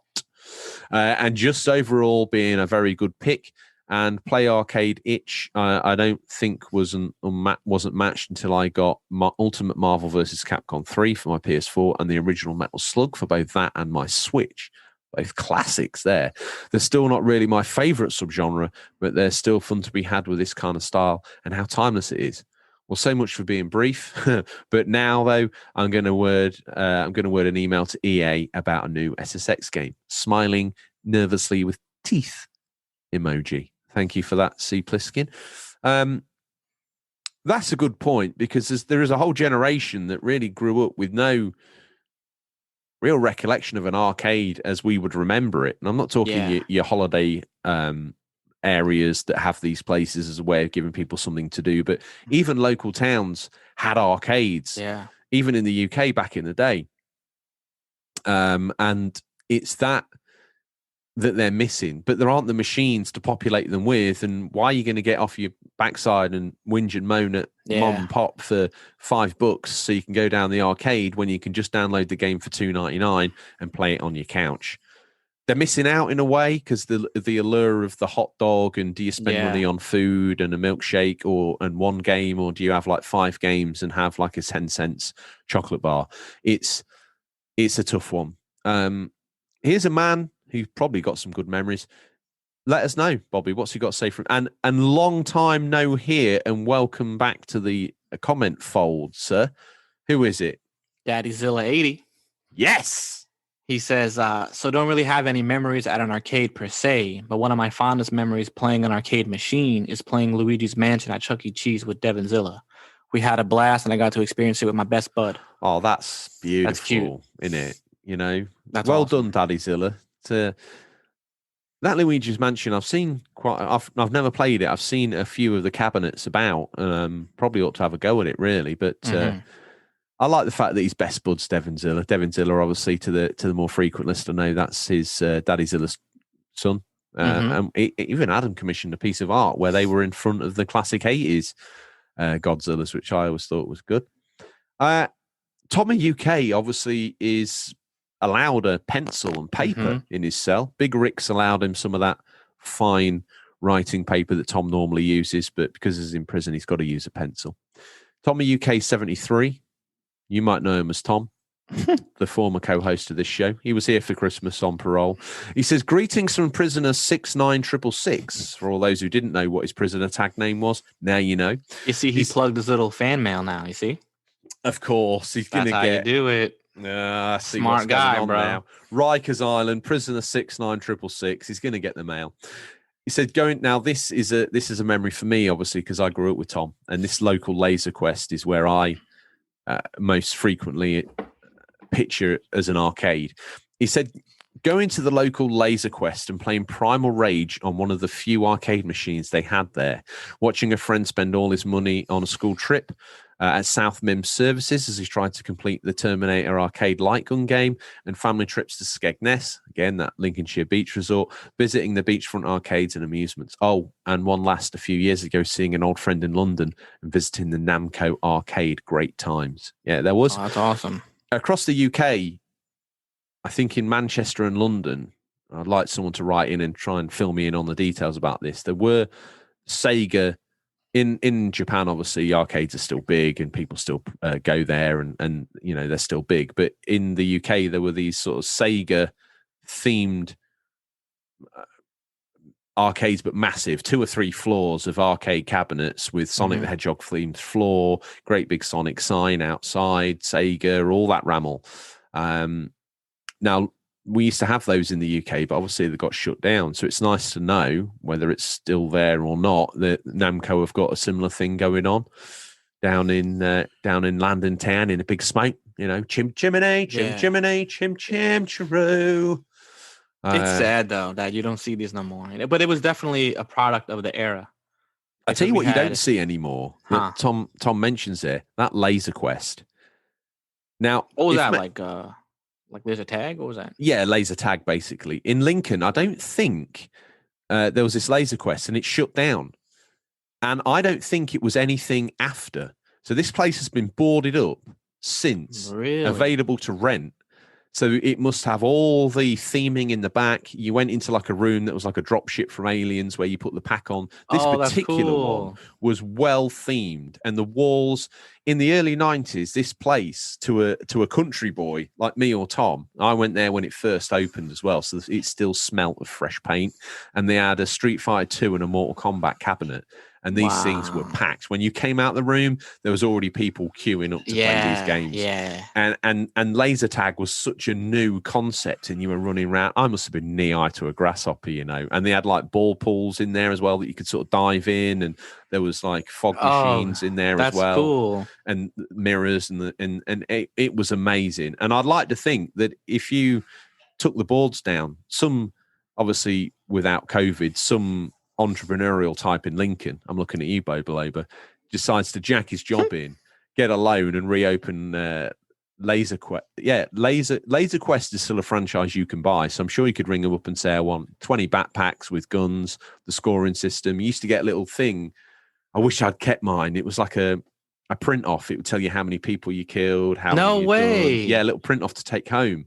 And people used to organize like kids' parties there. And that's dope, dude. You know, I lived, and I think Tom's maybe a little bit further, but like a 15-minute drive from rural England into this very small town, really. It's a city, but it's a small town, and it's not even a village as far as the States is concerned. And this place, this Laser Quest, absolutely awesome. So thank you to Tom for bringing that up. Who's next? We got Brett himself. He goes, there was an outstanding arcade in Goldmells called BJ's. Now, that's pronounced Ingamells. Oh, Ingamells? That's an English thing, I guess. Yeah. Called BJ's. See, for us, BJ's is a major warehouse shopping center. Full of amazing machines, a giant Soul Edge, but also had Vector Star Wars. Wow, plenty of old time of machines. Sadly, you see less and less old cabinets in the back of arcades now. You do. And in other news, BJ's closed and is now a junk shop called Traders of the Lost Ark. So that's nice. I like junk shops though. So yeah, it's a shame. Yeah. Cool name for a shop, Traders of the Lost Ark. That's pretty cool. No, it is sad because you had a Nintendo, or even an Atari, quite possibly, depending, or a Sega or Super Nintendo. Yeah, that's all you had. So the arcade was like the HD equivalent of all this. So it was just awesome. I remember my father, I think it was like my 8th or 7th birthday, we did a bowling party. So he rented the bowling lanes, and it's sad, and I felt bad because there was lots of arcades in the back of the bowling alley. Me and my friends were just there. We didn't even bowl. So all the parents decided just to bowl. So they spent money to rent the bowling alley, but they had to give us even more money because we wanted to play the weird thing is, though, games. It's just crazy. Bowling alleys have survived and arcades have died. I think it's just because you already have the games, right? So it's almost like a little nostalgia trip. That's why this place in Manhattan, there's 3 of them. It's called Barcade. Mhm. And I went to one with my boy, and we're about the same age. And he loves arcades. And we went to one, you could drink alcohol, you're an adult. For some reason, it just didn't hold like the memories of what I had as a childhood. I was almost kind of bored of playing the arcade game. Mm. It's sad to say, like I couldn't get back into what I used to love about the arcade when I went. I think Maybe because it's a different themed. I don't know. I think there's something about it that back in the day, an arcade it was the cutting edge of technology. You've got that under your TV in your front room now. It also had that edgy coolness of it because there was like mid to late teens there as well. If you were a young kid, you kind of looked up and idolized these people. They might have been smoking, they might have been swearing, they might have been being a little bit edgy. As an adult, you don't, obviously, all that sort of stuff's on the table. So it's not something that feels on the fringes of cool, is it? It's like growing up and meeting the Fonz and he's just a motorcycle mechanic, but to a teenage kid, he's the coolest guy in town, isn't he? So an arcade could set up with the same flooring, it could set up with the same machines, but unless you can capture teenagers and then through the medium of capturing teenagers by selling them the concept of it's a cool place to go hang, and then attracting in the young kids that then become the teenagers that then encourage the young kids to come in, and you keep this thing going. Setting one up as an adult retreat to go to have a few beers. Yeah, you're gonna put like 20 cents in a machine, have a laugh, have a couple of beers, and then go to a bar. Yeah, exactly. You're gonna be done. See, I remember we watched T2. Yeah, and then he's in the arcade in one of the scenes. Yeah. The arcade we went to, Nathan's Arcade, was always packed.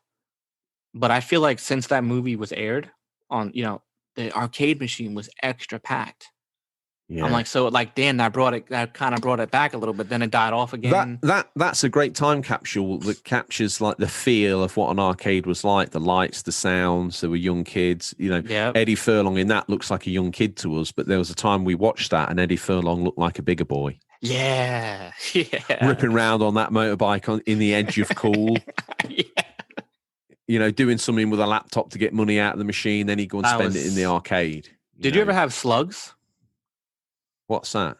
So my friend, this was when we were like late teenagers. Basically, it's the weight and shape of a quarter, but not a quarter. Well, we had fake quids, fake pounds, but we never had slugs. Ah, you see, so I guess because it's how it works. I guess you drop the quarter in, the weight of it would push the lever, and then it would start the machine like a inside button on. I guess, something like that. So anything you put in there wouldn't do it; it would just come back out. But these were almost perfect quarters, and it worked. And I remember my friend gave me some. And we were teenagers. I had a job at the time. It wasn't that much money, but I said, why not? Let's do something crazy. Back then, and we got caught. And it wasn't like the owner yelled at us. It was more like, because it was, like I said, it was the age that it was dying. Yeah. It wasn't that packed anymore.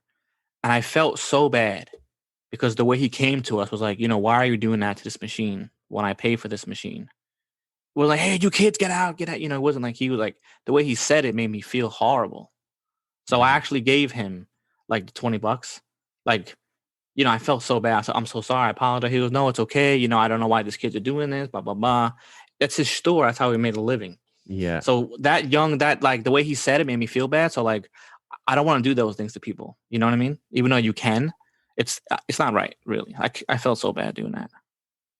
So, a very honest confession from you there, Bobby. You're a good man. Next up, the artist of the show. If you want to get some unofficial controller art, you probably want to go to Comic Pictures No Space on Etsy or on Redbubble, or type in Unofficial Controller Podcast on Redbubble. You can get yourself some merch, much like many of you do. And thank you to each and every one of you. If you want the chance to win some merch, you need to go join the Discord, which is free. Be a good egg and uphold the Unofficial Controller Podcast values. And much like Elliot did last month or this month, he won a mug for his troubles. El Bucio's gonna get incensed, isn't he? Comic Pictures 79, the artist of the show, he says, I loved the arcades when I was a kid, was never away from the place. I remember that there was where I first played Wonder Boy in Monsterland, Street Fighter 2, Gradius, Nemesis, and so many others. Some of the stuff I remember best, I had a mate that played Wonder Boy with his arms crossed over because he was left-handed. And he could finish it on 10p. That is like wow. That's Neo. That kid, whoever he is, he's like the Neo of arcades. I knew someone who could finish Rygar and Shinobi without losing a life. Unbelievable. I completed Moonwalker, which is a great arcade. That's a great game, dude. Nothing like the Genesis game, which is equally as good, but is fantastic. It had like an isometric dungeon crawler style to it, didn't Unbelievable game, dude. I completed Moonwalker and Royal Rumble as well as Turtles and The Simpsons, and me and a buddy spent about £20 completing Area 51, the twin gun shooter. Yeah, I remember that. Just brilliant memories. Shame you don't see Wii local arcades much anymore. He's absolutely right. But maybe for the reasons we talked about and many more, I don't know.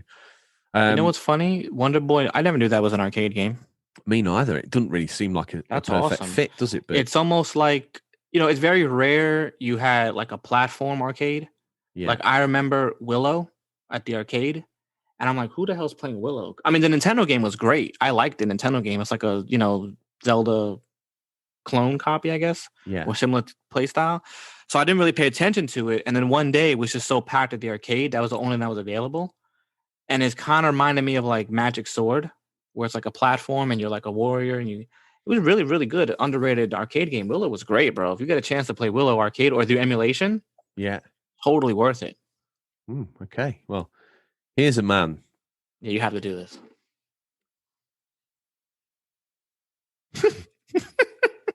I need to compose myself. The pressure's on, bro. I nearly lost it. Bobaloba doesn't just do comments. Bobaloba does the finest gaming comments podcasts can ask for.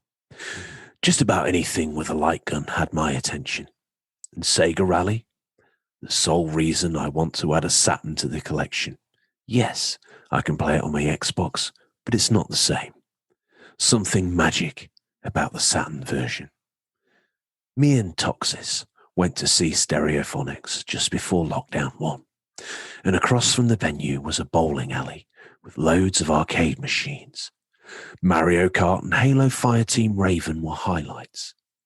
They're still wonderful things to play on, but at £1 or £2 a go, it's a pricey pastime. Bobaloba doesn't just do comments. Bobaloba does the finest gaming comments podcasts could ever ask for. Thank you for that, Bobaloba. He makes some solid points there. £1 or £2 a go, or $1 or $2 a go in these modern arcade machines. Yeah. It's not long before you've kicked a hole in your wallet. Do you remember Double Dragon 3 when they had the nerve to make you put real money to get upgrades? No. It was absolutely infuriating.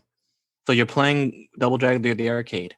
There was a store where you can visit to upgrade your character. Yeah.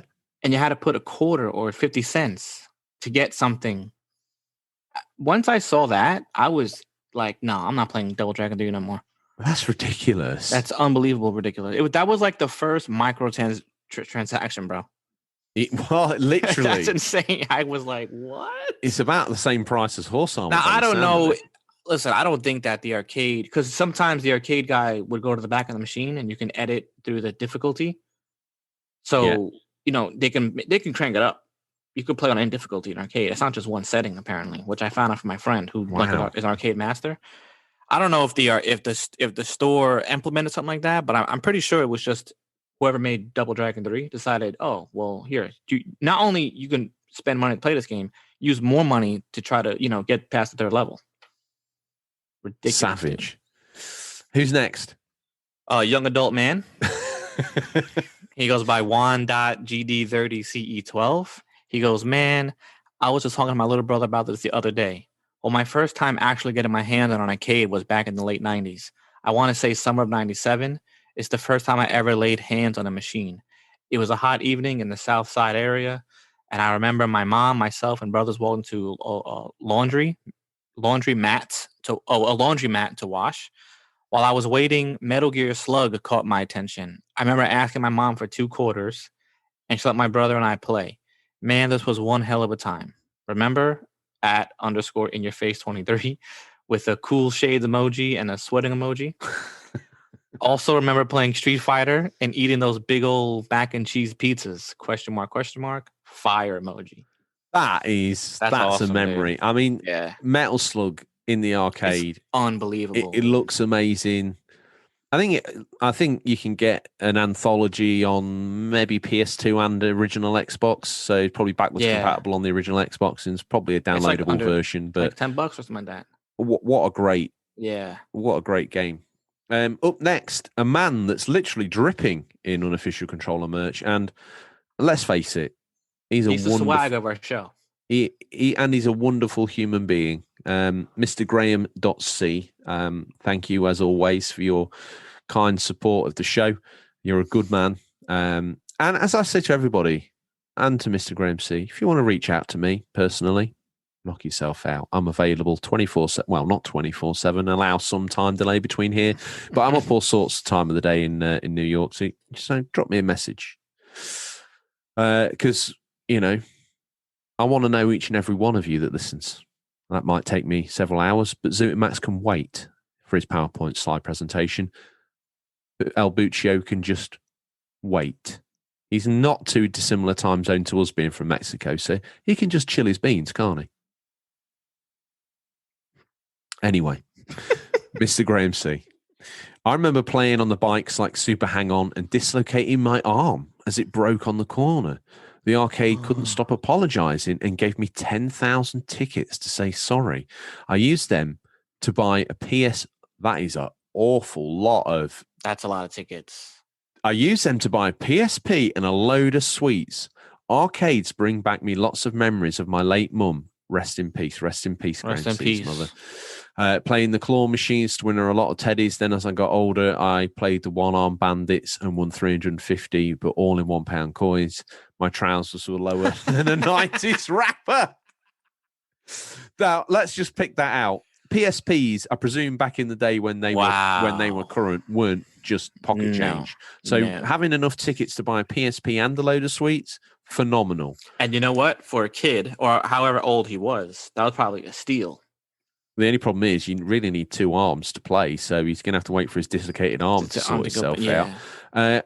Rest in peace, his mum. Rest in peace. Claw machines, love them or hate them, they've been around arcades for a long time. One of my favourite places to play, and this is a promise you need to make me. There's 2 promises I want from you, Bobby. Gamer promises, and I know you've made loads of promises since you've been a co-host of this show, and you've upheld none of them. Okay? Almost like our free, really nothing. Wait. There's one. When you finish Cyberpunk, the next game you need to play is Maneater. Maybe. I cannot wait for you to wax lyrical in what you've been playing. Bro, I never knew. Because I have it on high authority now that this is a quality game. Not only that many people have overlooked Maneater. Secondly, because it's free of charge at the minute on PSN, it's trending like hotcakes on Twitter. And people are saying that I never knew this game was this good. Okay, so I might even dust it off myself. But I know that these sorts of games appeal to you. And I think this is your next big game that you'll be getting the special edition, the T-shirt, the whole bag of tricks, all the DLC, everything. Okay, so that's the next game you play. The next game after that, and this is where the side ramble's going, needs to be one of the Yakuza games. Now, first of all, the best place I've ever played a claw machine is in Yakuza because it costs nothing. Okay, and you still get to collect all the cool things that are in there. Secondly, one-arm bandits. The gambling machines, I don't know what you call them here in the States. We call them one-arm bandits because they've got one arm and they hold you up for all your money. Well, that's like the crane, right? No, the one-arm bandits is where you put a coin in, you pull it, and you get 3 matches, and then it pays out or not, as the case may be. Yeah, okay. We call them one-arm bandits because they've only got one arm, the one that you pull, and they hold you up for your money almost at gunpoint. For me, I know a lot of people like them, but for me, they were the kind of the death of the arcade over here. many of the arcades that started off doing the coin ops, slowly over time, the actual coin op cabinets disappeared, and there were more and money. more You get more money from one-armed the value of bandits that. in there. And like, there's lots of people that can just put a pound in, pull the lever, walk away, no issues. Do you know what? I didn't win. Fair enough. But there are people that get addicted to them, and I think they're a bit of an unnecessary evil. They're everywhere as well. They're in the laundromats now. They're in the bars now. They're in arcades now. They're in bus stops. They're everywhere, you know. And yeah, they make money, but well, anytime you have the promise of putting a little money for a lot of money, it's always going to entice people. True. H, much like our show, it's free, but you might win something for a comment or just being on the Discord and being a good egg. HG_games. He said, "Love my local arcade club." Hang on a minute. Are they a new listener? Perhaps. I don't remember ever seeing this. Do it. New listener. HG Games. Love my local arcade club. So full of life and some very rare games and some incredible new stuff like VR.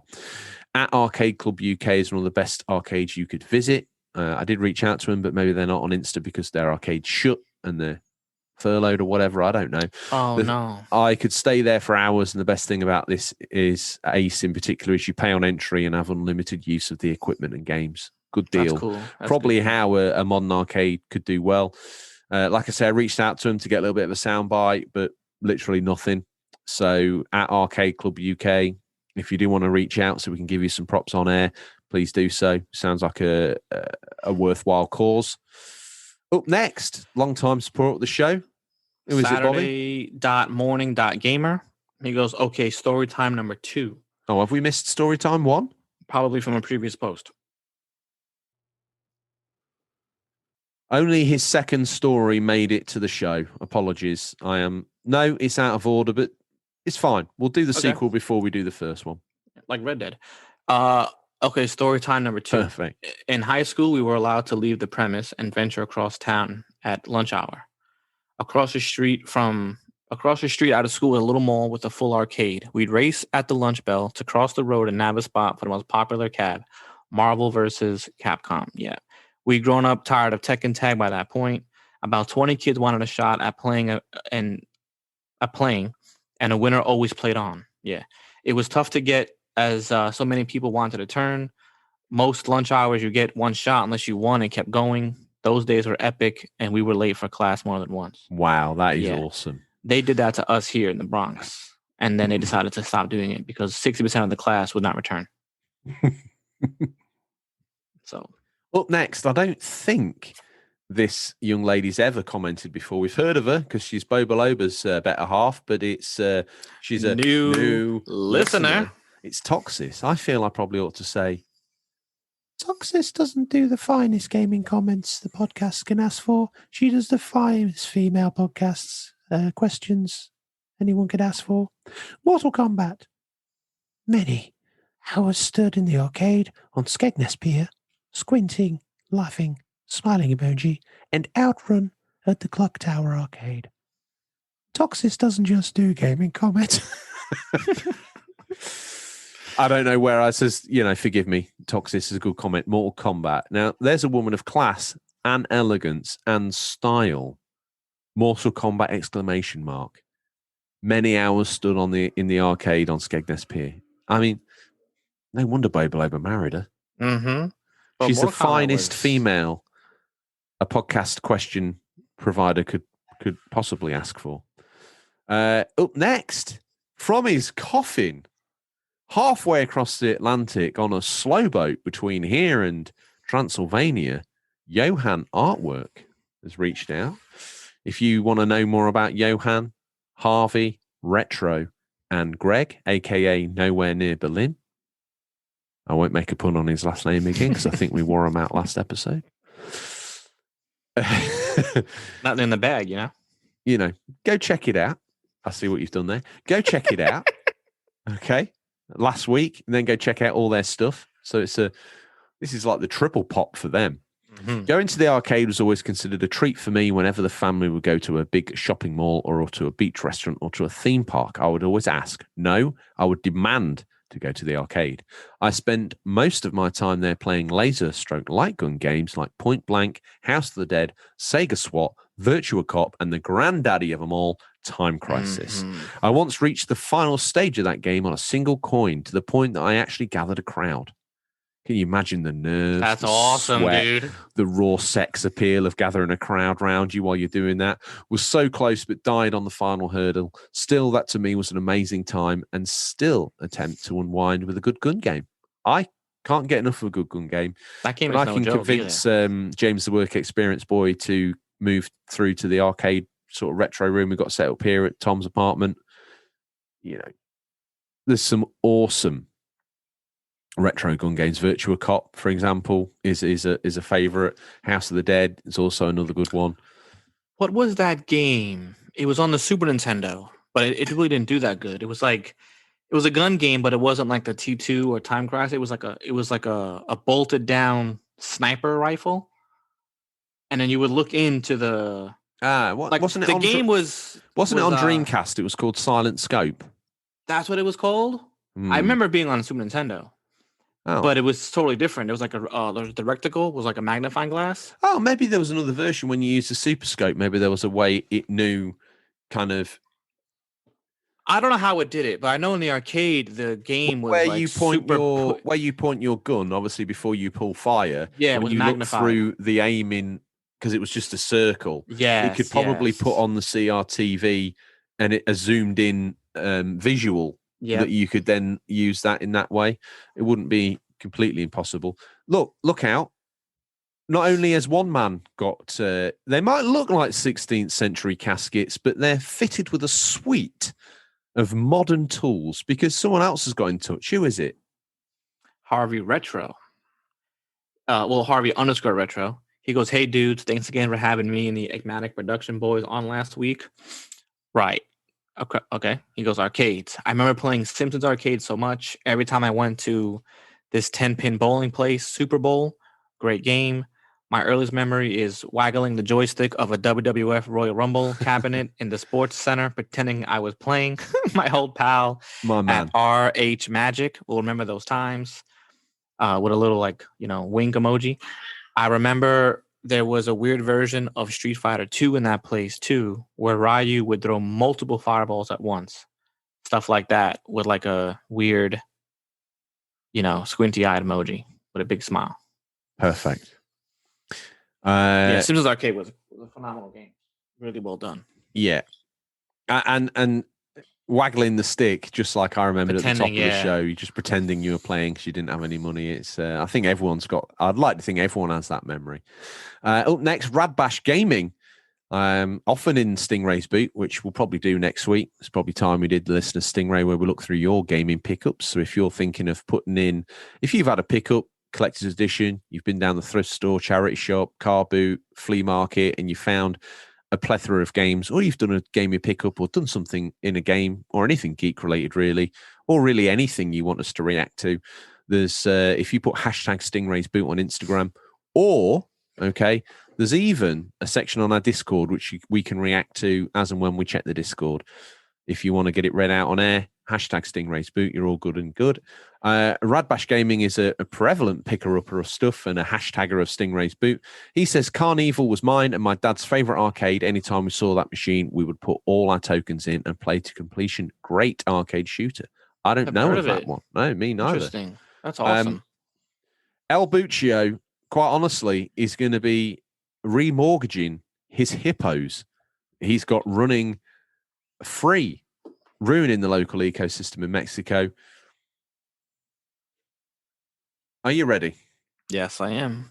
We've got a new listener. What's his name?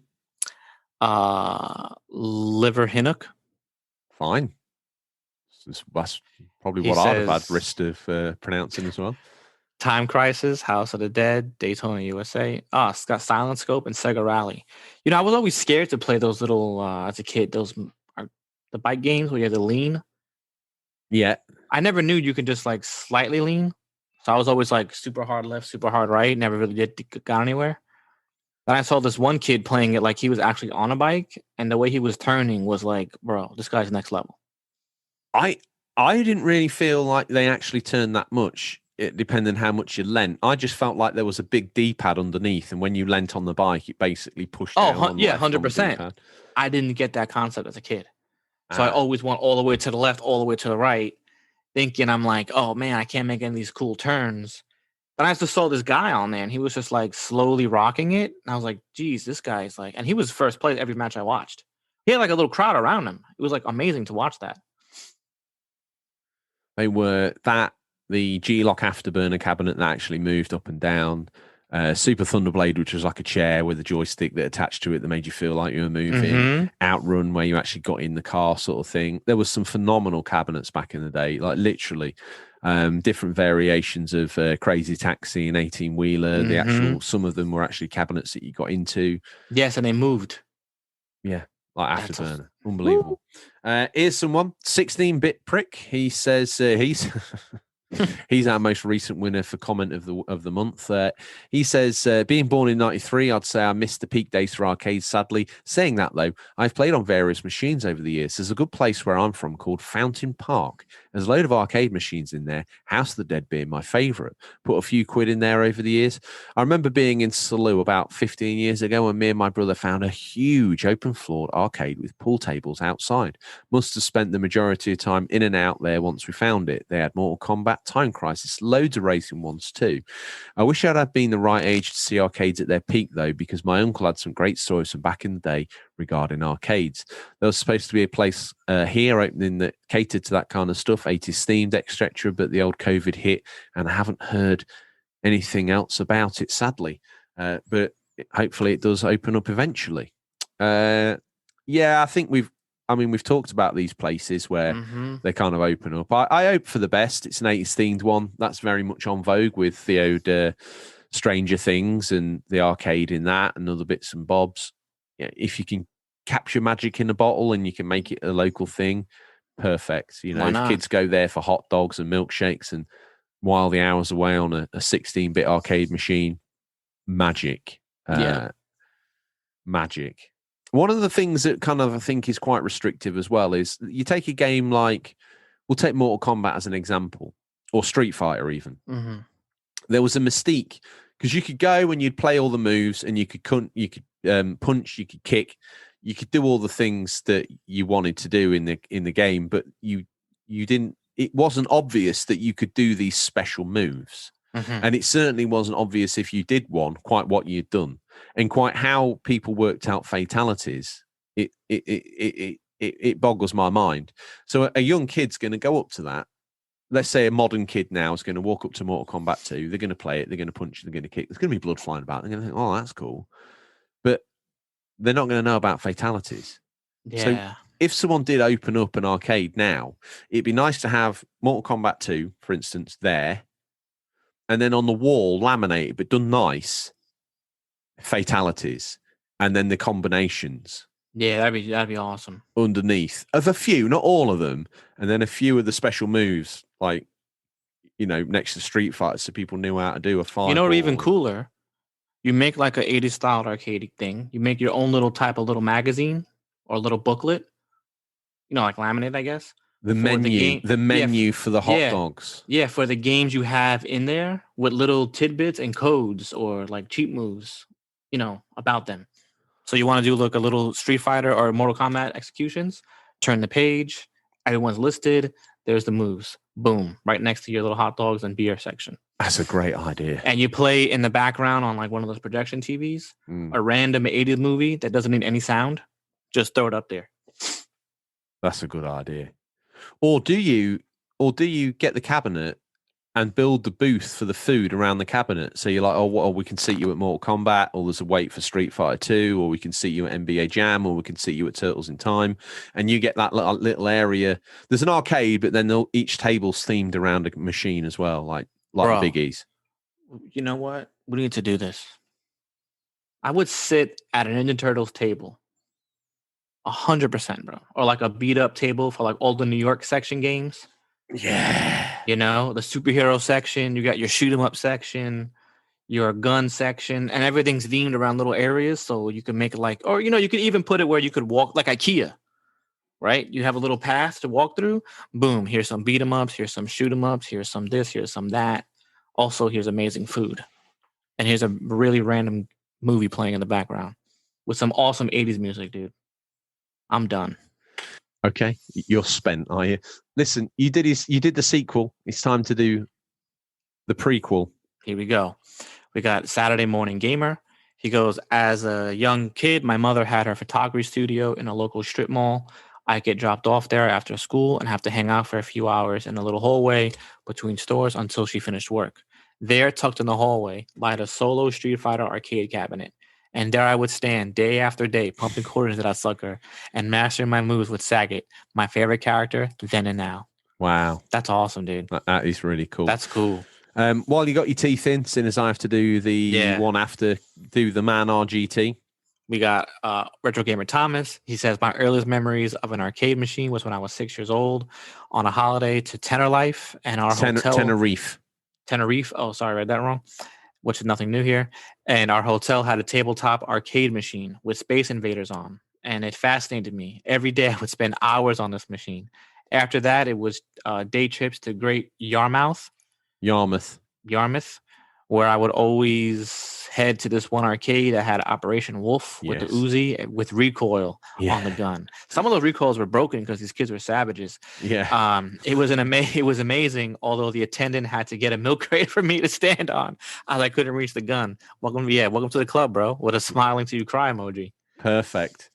Tom mentioned a few episodes back. I think it might have been the Christmas special. He asked you about Assassin's Creed Valhalla, and I said it had his childhood village in that he bizarrely, although I moved from it when I was young, my childhood village was the same, Ancaster, and it had this chip shop in it, and in that chip shop they had a really old tabletop arcade machine in the window that you could play. You needed 20p's or 20 cents, whatever you want to call it. And I have some really early memories of like the wood on the side of it and then looking down at those sort of neon visuals that you get from Space Invaders. I think it was Space Invaders you could play on it. I'd like a tabletop, but it would be nothing more than a coffee table with a plug on it. Like I can't, Anyway. Well, before we go, I always had stand-up arcade cabinet. Sometimes you would sit down in one. Yeah. I've only seen one, and I forgot where I was. I've seen one Japanese style where I guess it's Japanese style. I'm not sure. It was it was Street Fighter, but you weren't standing up. You weren't sitting down. Well, you were sitting down, but it was like you were also looking down into it. Like the TV was at an angle. Oh, wow. So you would sit down and the buttons would be there, but the TV would be also, inside this sort of tabletop, I guess it would be, but not really tabletop, like in the table. Super weird, but it was super. I guess people were very comfortable because they had their little coffee or whatever they had on the side. That is, and then they would just look at an angle and play. And I was like, man, that's. I wonder if that's because obviously these machines are called main machines, aren't they? I wonder if a guy just got the stickers and swapped the board out for his tabletop, and you were just playing it. Oh, 100 probably. Who knows? I mean, that's what some of this. There's a bar here too that has one. It's an emulated machine, so you would just pick any game you want and play it. I mean, I like those personal use, but when I go, I want to actually play them. Yeah, that's my problem. I want to play Punisher in the Punisher. In my house, no big deal. I don't care. But I could do that at my house and not pay you. That's the point of the arcade. Well, at least to me. Here he is, the Italian stallion. Bada Binks to Retro Gaming. He's recorded his soundbite as always. Where I start to never really play in the arcades in England. When I was younger, I never really went out. My parents never really bought me computer games or anything. Maybe that is why now I'm older. I try and play as many games as possible. So, anyway. The one memory I do have was of going to Italy to visit family, and my cousins would take me to Salaghiocchi, the arcades. After playing 2 games and one a football game, I think it must have been Virtua Striker or some Sega football game at the time. And 2, Metal Slug. This is where my love for the franchise comes from. I remember coming to England and finding out that this was on the PS1 and begging my parents to get It's never did get it until I got older. Yeah, sir, laughing. It's a computer emoji controller here, sir. Yes, there is. It's the shape of a computer controller, sir. It's the emoji of one of those things you interact with the gaming system with, sir. Then the Italian flag. Everybody, sir, stand up for the national anthem, sir. Yes, that's it, sir. That's okay. Yes, yes. And now sit down for the national anthem, sir. Perfecto, sir. Perfecto. And then, sir, to finish, please take a look at my comments. I have a trophy emoji, sir. Yes, champione, sir. That is what I have here. Yes, sir. Thank you, sir. Thank you, Binkster. Thank you for your clip. Appreciate that as always. Some excellent points. That's awesome, dude. It's just awesome. I kind of get lost when I'm not reading them per se. I'm pressing play, so I never actually think through what's being said as it's being said. Virtuous Striker, yeah, there was Virtuous Striker, but there's one other one. Was it called Winning 11 or something like that? I can't remember the name of it. SNK, right? Well, there was a Sega one that wasn't before Virtuous Striker. There was another one that I can't quite describe how it was, but it was like really chunky 3D player models. No, that's different. Yeah. It wasn't polygons, but it was sprites. The one I played, they all looked kind of muscular. Oh, you know, it was very arcadey like soccer. It wasn't like a simulator. Yeah, like you would hit pass and the ball just go to that player. But like there was like, imagine like a blitz style hockey game. Yeah. I mean, soccer game where you would like, do hard tackles. There was no penalties. I don't know what it was, but I remember playing one soccer game at the arcade, and that was it. I never remember the name of it though, but it was pretty awesome. Wow. Especially for kids who didn't really know soccer. They thought, oh man, look what you could do in soccer. Do you know what I think's awesome? New listeners. And we've got two of them to see us out. First one. New listener. Who we got? Inverted_pixels. When I was a kid, you had to pay for your shopping cart. I would go to the malls and help seniors return their shopping carts to collect a coin, then skate over and spend it all at my local arcade. Tons of fun, amazing memories. What a great name. TUNZ -A -fun. Perfect. Yeah, we had a kid in my school we called Tons of Fun. And then finally, to lead us out, another new listener. Now, this man's made himself known in the Discord as well. The Zach Man. The true arcade experience was perhaps a little bit before my time. What are you doing? Hands up. Well, keep going. Of course. Sorry. Let me start again. Zachman, new listener. He says, the true arcade experience was perhaps a little bit before my time, but before the COVID, my older brother at Digital Monkery, who's got to be a new listener. And I would go to curse our sudden but inevitable memory failure. He said I would go to the retro arcade in my town. While he may have held the high score on the giant Tetris projector for a while, he can't hold a candle to my light gun slinging in point blank. That, I think, I've really enjoyed that feature, Bobby. It wasn't as though it was a documentary style that we're famous for, but I tell you one thing, I absolutely loved hearing everyone's arcade memories, and it certainly tinted my eyes with emotion. I just love hearing people's stories for games that they played, because you're like, on my page, right? Am I really reviewing the game? I mean, I guess kind of in a way, but it's like more of my story behind it. But it's my story, right? So it's not yours. So it's interesting, I guess. But hearing someone else's story, it's just as interesting. I can hear a million people talk about the same game. Me, I love it. Yeah. And different experiences, and I think it's great. That's one of the things I feel most privileged to, as a host of this show, and the way the show's built, to invoke people to write in, normally with a memory. Awesome. Yeah. Like to curate those and to be able to read them out and listen to the stories that people have got to tell. You're almost there in a way. And I love it. I feel very honored to be in the position where we record this show and get to hear these memories. So yeah, long may they continue. I love the listener specials, of which this one was. I always say we owe you a documentary style. I think we've had Cyberpunk I'd class the Enigmatic Productions as a documentary style. So in the not too distant future, I'm sure we need another one. I don't know what it'll be. Probably a console. Threatening a console for a while. Someone who really dines out on goodwill. It's Stingray. I don't know what he's been up to this week. He's been keeping it kind of low profile. I think maybe after stealing all the blood from the blood banks last week, he just had to keep his nose clean. It's time for a peek. Can you hear that, Bobby? Fifth from Main's got no tarmac left because his wheel span down it so many times now. It's time for a peek in what we affectionately call Stingray's boot, what's nestled between some counterfeit nappies and a dodgy copy of Battlefriendle this week. So these are the new release highlights for the week, January 18th, January 24th, 2021. Listeners, these aren't digital or physical or will be by the time this podcast is in your feed, but could be. I'm not even kidding you, Bobby. They could be region dependent. No, they did. What do you want? Have you found a mummy out of that pile? I kind of did. But, I mentioned on my podcast how they were doing street work, which is why, I had to kind of delay it a little bit. Yeah. What they did was the community complained about cars flying through the street. Okay. Now, we already had speed bumps to slow people down. Yeah. They added 2 additional speed bumps for Stingray, not knowing that Stingray doesn't know what a speed bump is. It doesn't affect his car.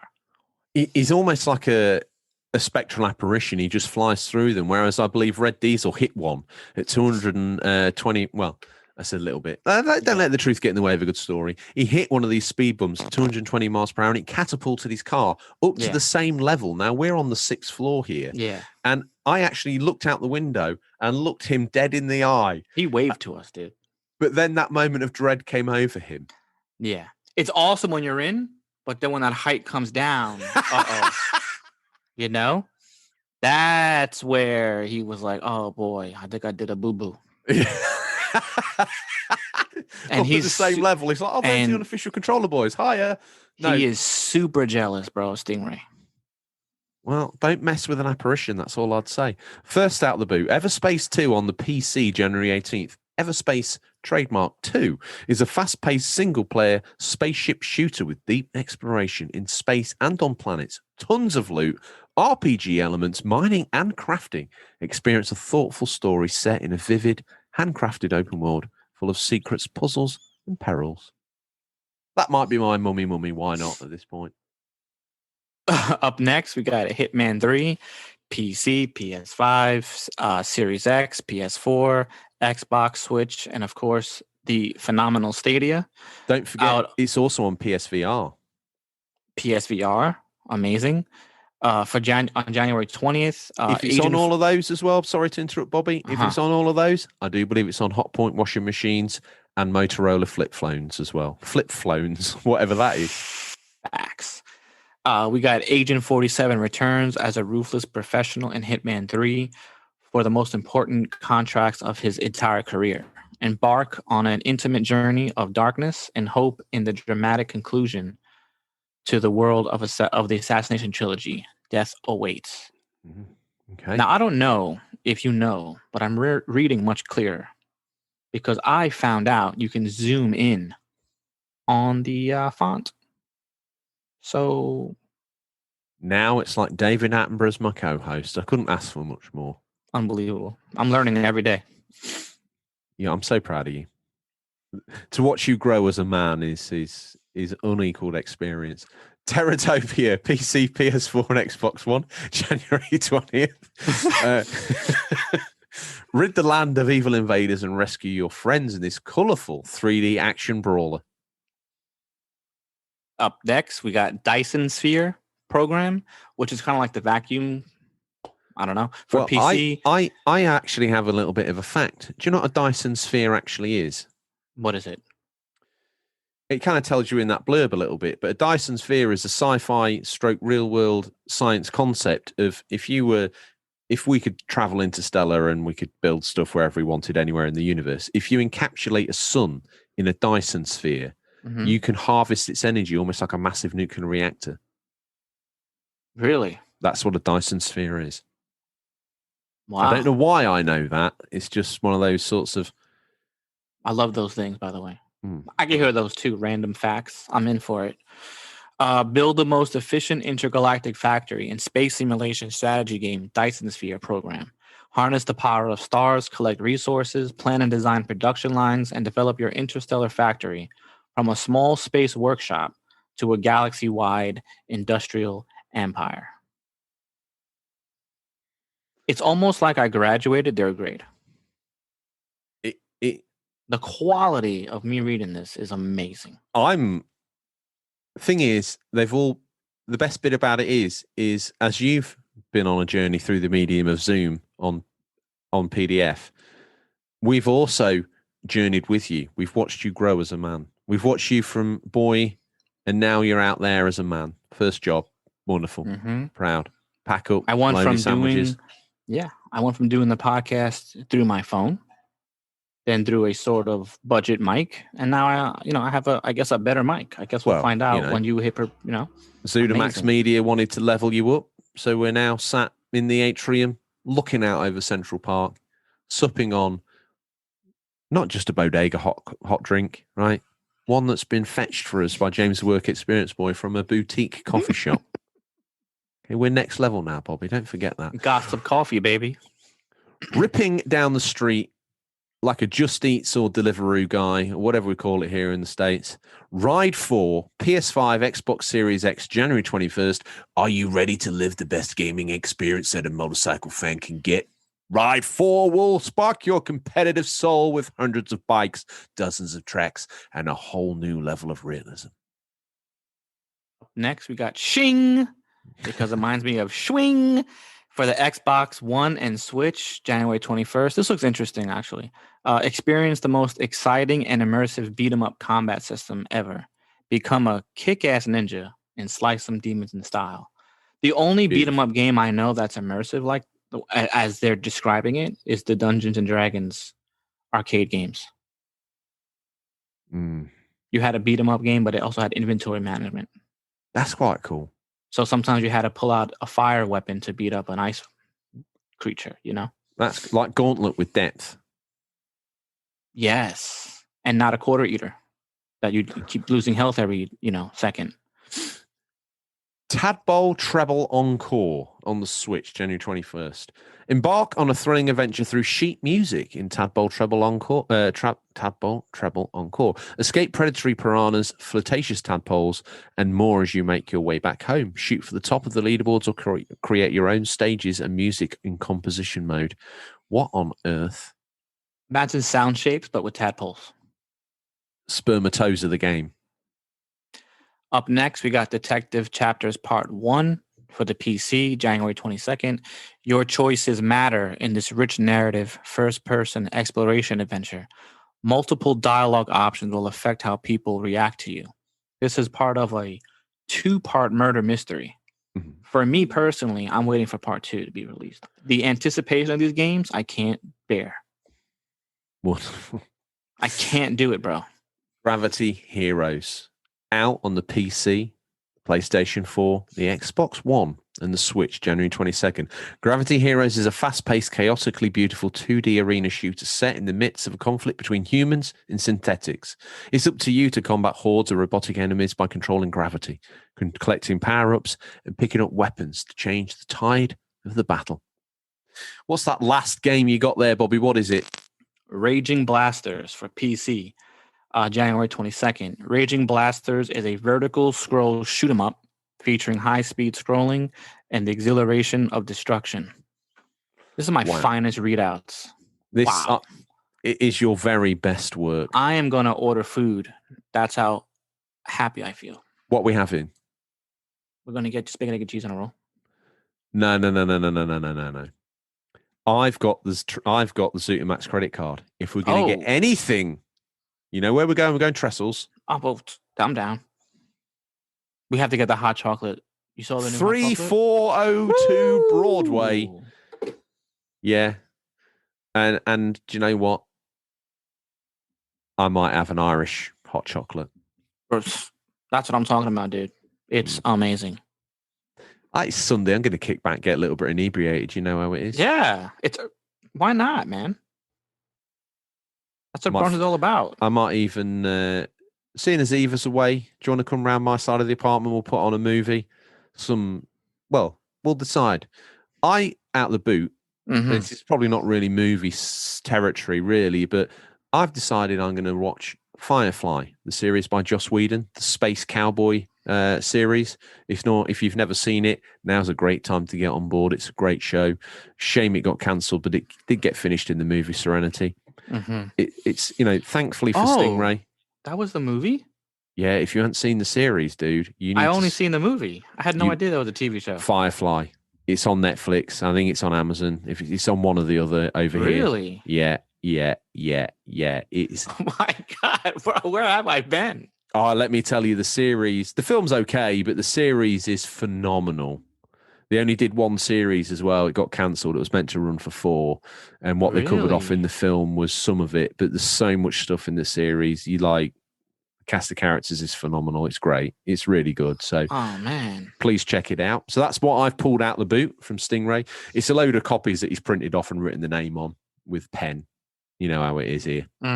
What you got out the boot? I actually got Cobra. That's what we'll watch with our Irish coffees, chocolates. Yeah, I think, that's an awesome. If you're going to redo that movie, I don't think you can. No. Well, with that said, the boot's slammed. He's driven off. He leaves in silence.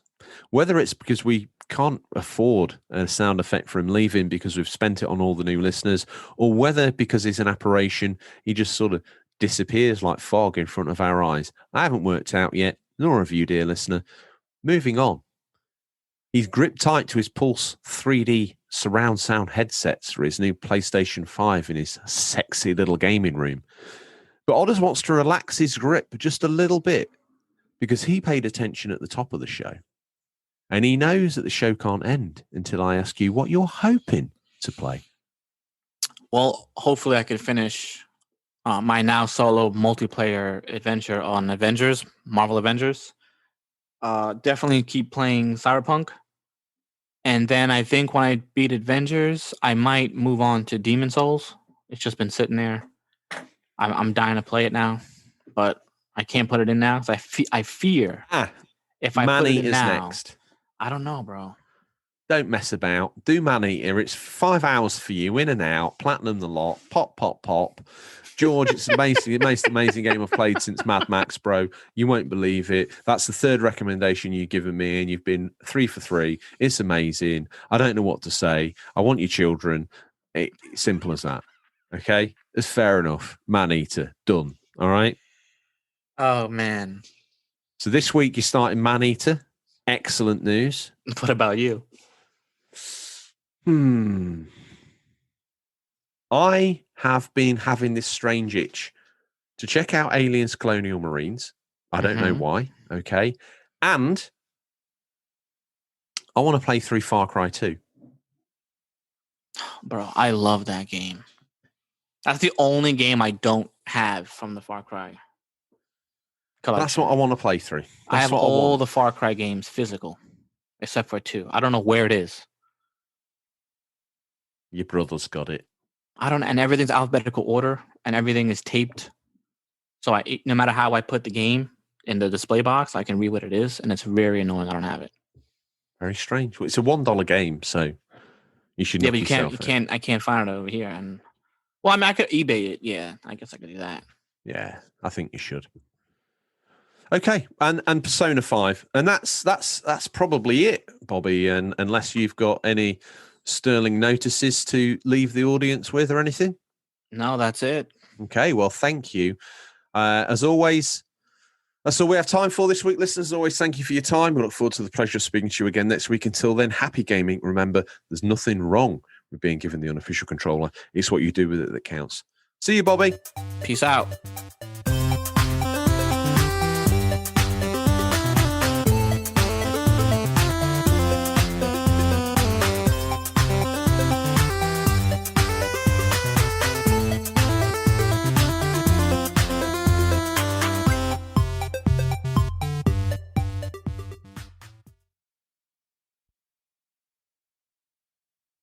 Hi, it's George here from the Unofficial Controller podcast.